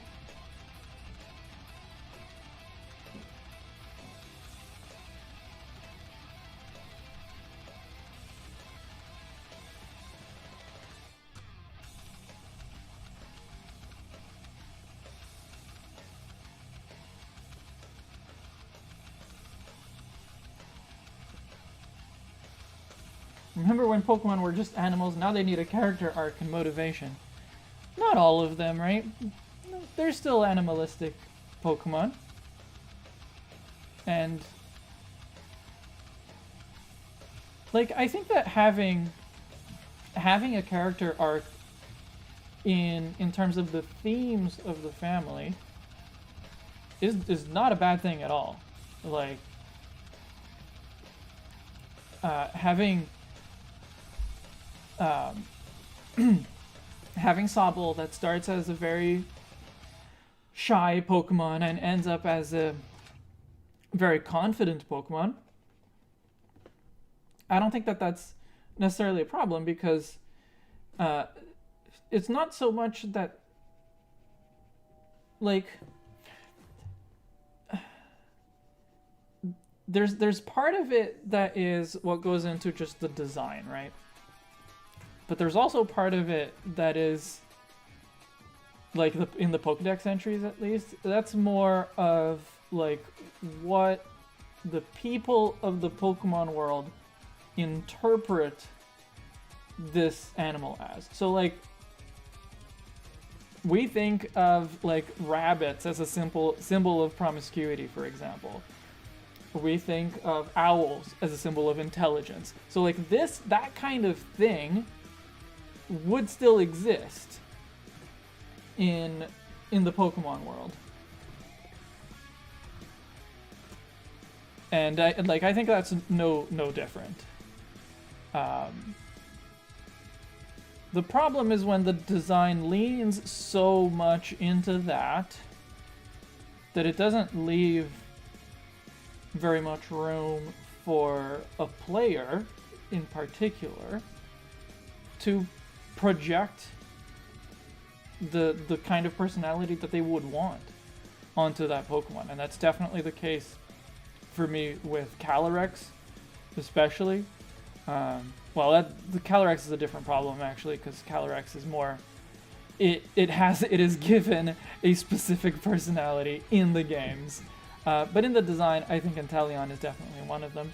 I don't know if that's something that we managed to fix very well. Like, that aspect of Inteleon, I'm not sure that is completely gone. I think it looks better. I think it looks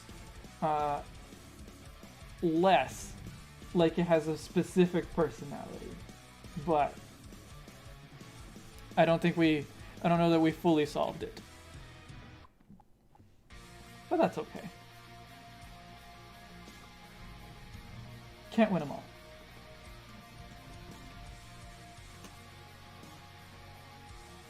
Oh, you're right, the eyelids were purple. What wasn't purple... Yeah. No, you're right. I need to do the eyelids in purple. But what I missed in yellow...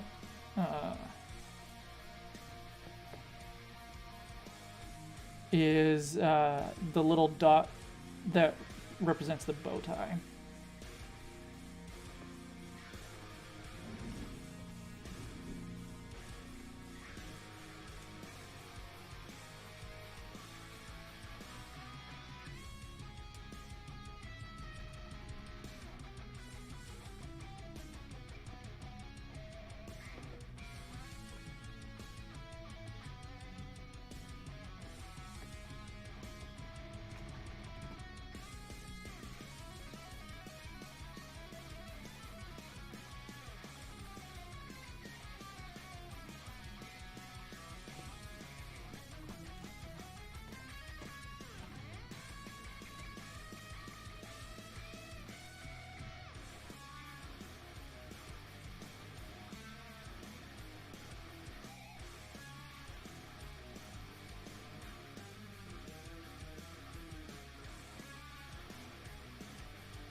I think for this small circle I need the smoothing to be back down so that I can actually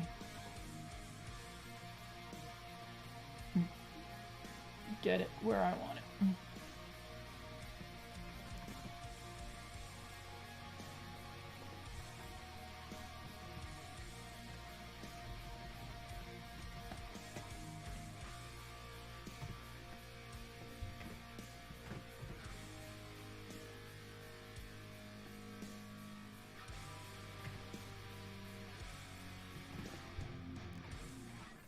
There we go.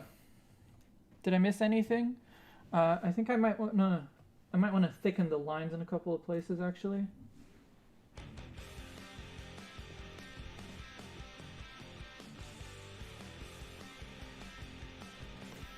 In particular on the back of this leg, I think the line needs to be thicker.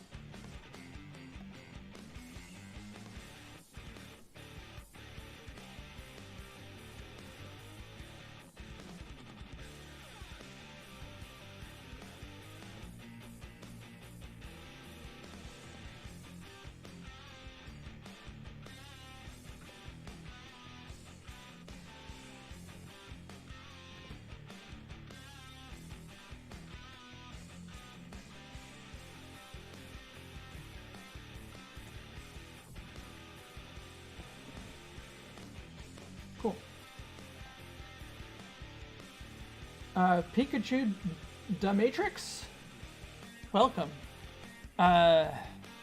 Nearly done here, honestly. Just got to shade. But with only 13 minutes to go before the concert starts, I don't think I can say that I will be finished shading in time.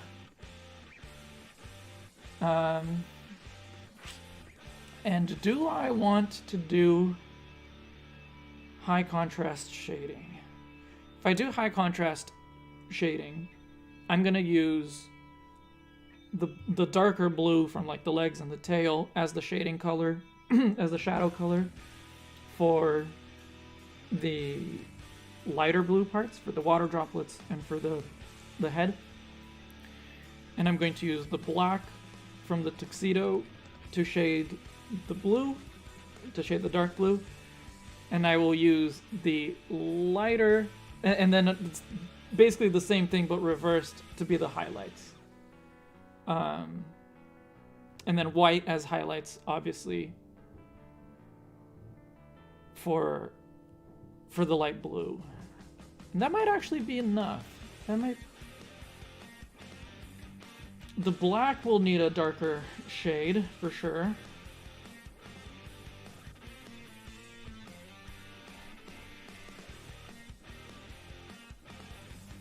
Looks like I'll have to save this. Well, I will have to save this, but I will finish it. Maybe not tonight because I want to write my video that I'm going to make for Monday while I watch the concert. But other than that, I think I can actually finish this for pretty soon, I guess.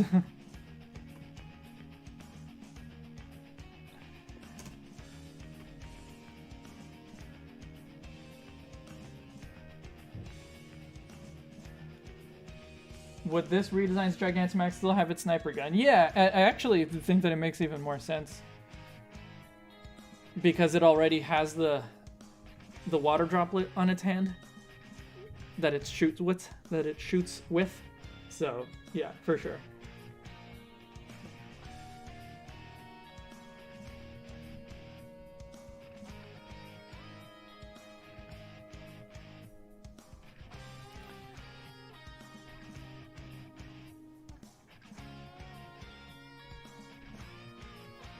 Okay, I'm gonna just very quickly start doing the shading, and in 5 or 10 minutes, we'll stop.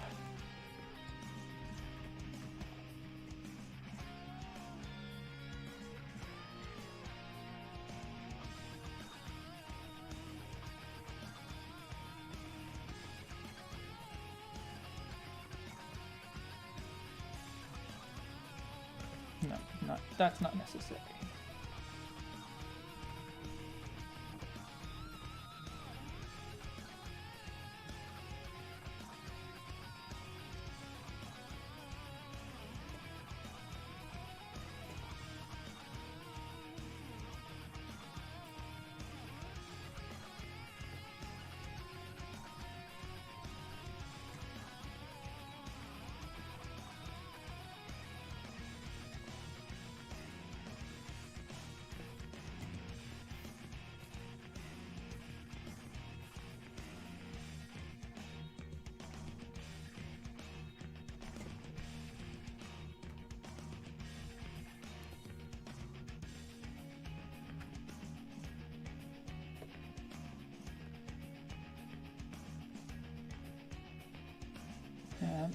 This is the shading color that I'm not confident will actually will really work. Maybe it's okay, but it might end up looking more like that stripe that I was saying that I don't like on INTELEON.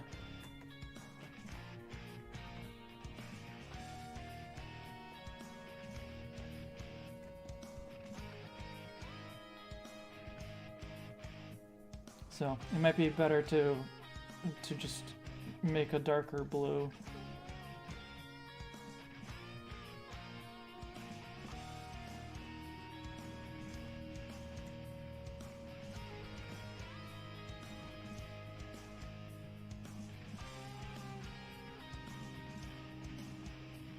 Yeah, the black isn't dark enough. I literally just noticed the teardrop pattern by the eye is gone. Oh, that wasn't on purpose. It isn't gone. It was just forgotten when I was drawing the colors. So there was something that I was forgetting. Let's put it back.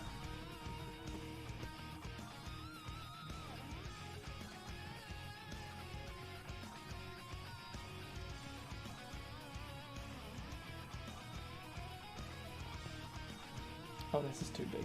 Okay.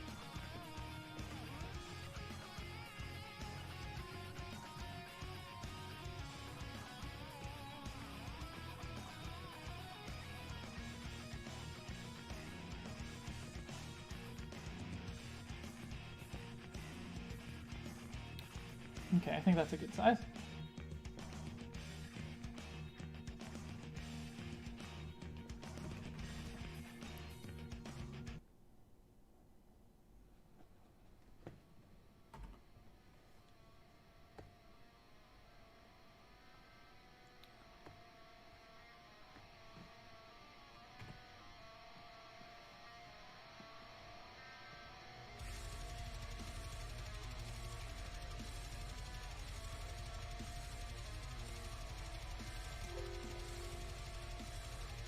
Oh, that's better. Still pretty high contrast, but actually looking blue, not looking like a stripe.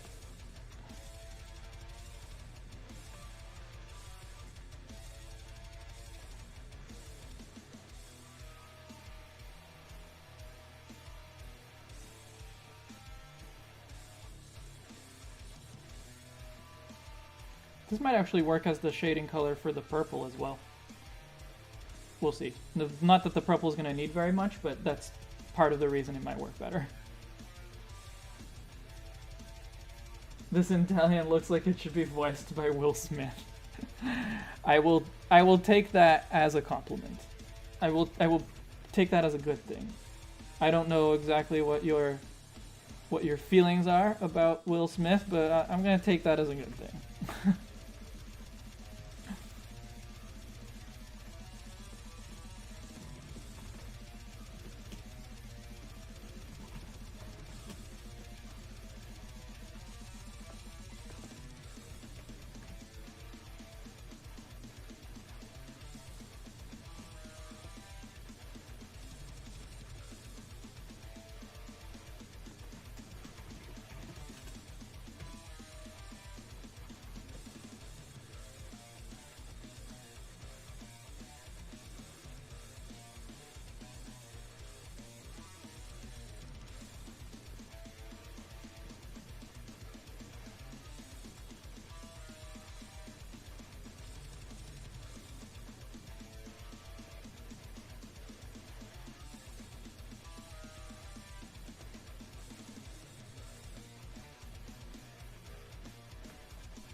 Do you think the virtual concert will be up as a video afterward? I can't watch it today, but would like to see it later. That's a good question. I have no idea. Honestly, though, for me at least, if I wasn't watching it today, I probably wouldn't watch it later. But I don't see why they wouldn't. So, maybe.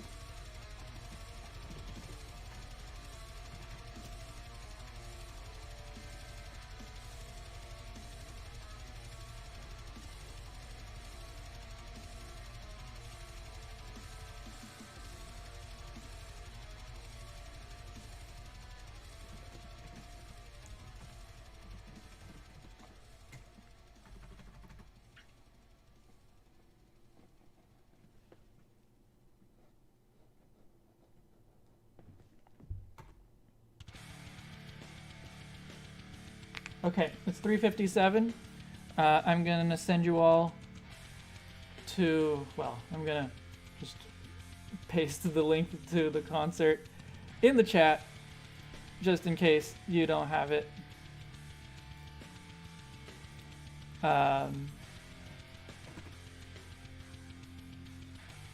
And yeah, it'll be starting in just a few minutes.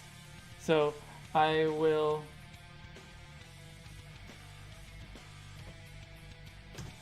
So there's the link. If you guys want to jump over to the concert, I'm going to be there. And I will... Well, if you're a patron, you'll get to see this finished as soon as it's finished, which will probably be tomorrow, to be honest. If you are not a patron, you're going to have to wait probably a few months, 2 months or so, before I make a video talking about the choices that we made in this redesign. But either way, thank you all very much for being here and for helping me, because this was a really tough one. Everyone give Shed your money. Thank you, Gano.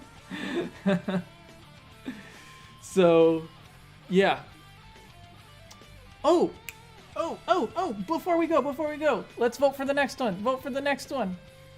The concert hasn't started. Let's vote for the next one. I won't do a round of suggestions this time. So the ones that have been the most suggested before, the Elemental Monkeys of Unova, Ducklet and Swanna, Carcoal and Colossal, or Luminion. Tell me which ones to do.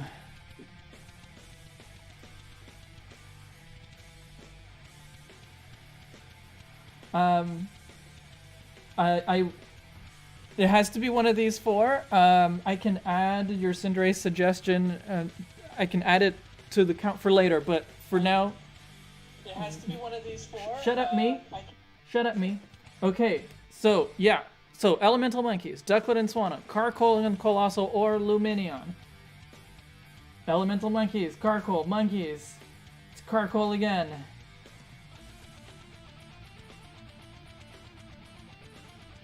Carcoal, okay. And Carcoal is actually one that I really want to do as well, so that's a good choice for next time. So, okay, Carcoal it is. I'm gonna make sure I mark it down here. Okay, and now I'm letting you go. Okay, bye!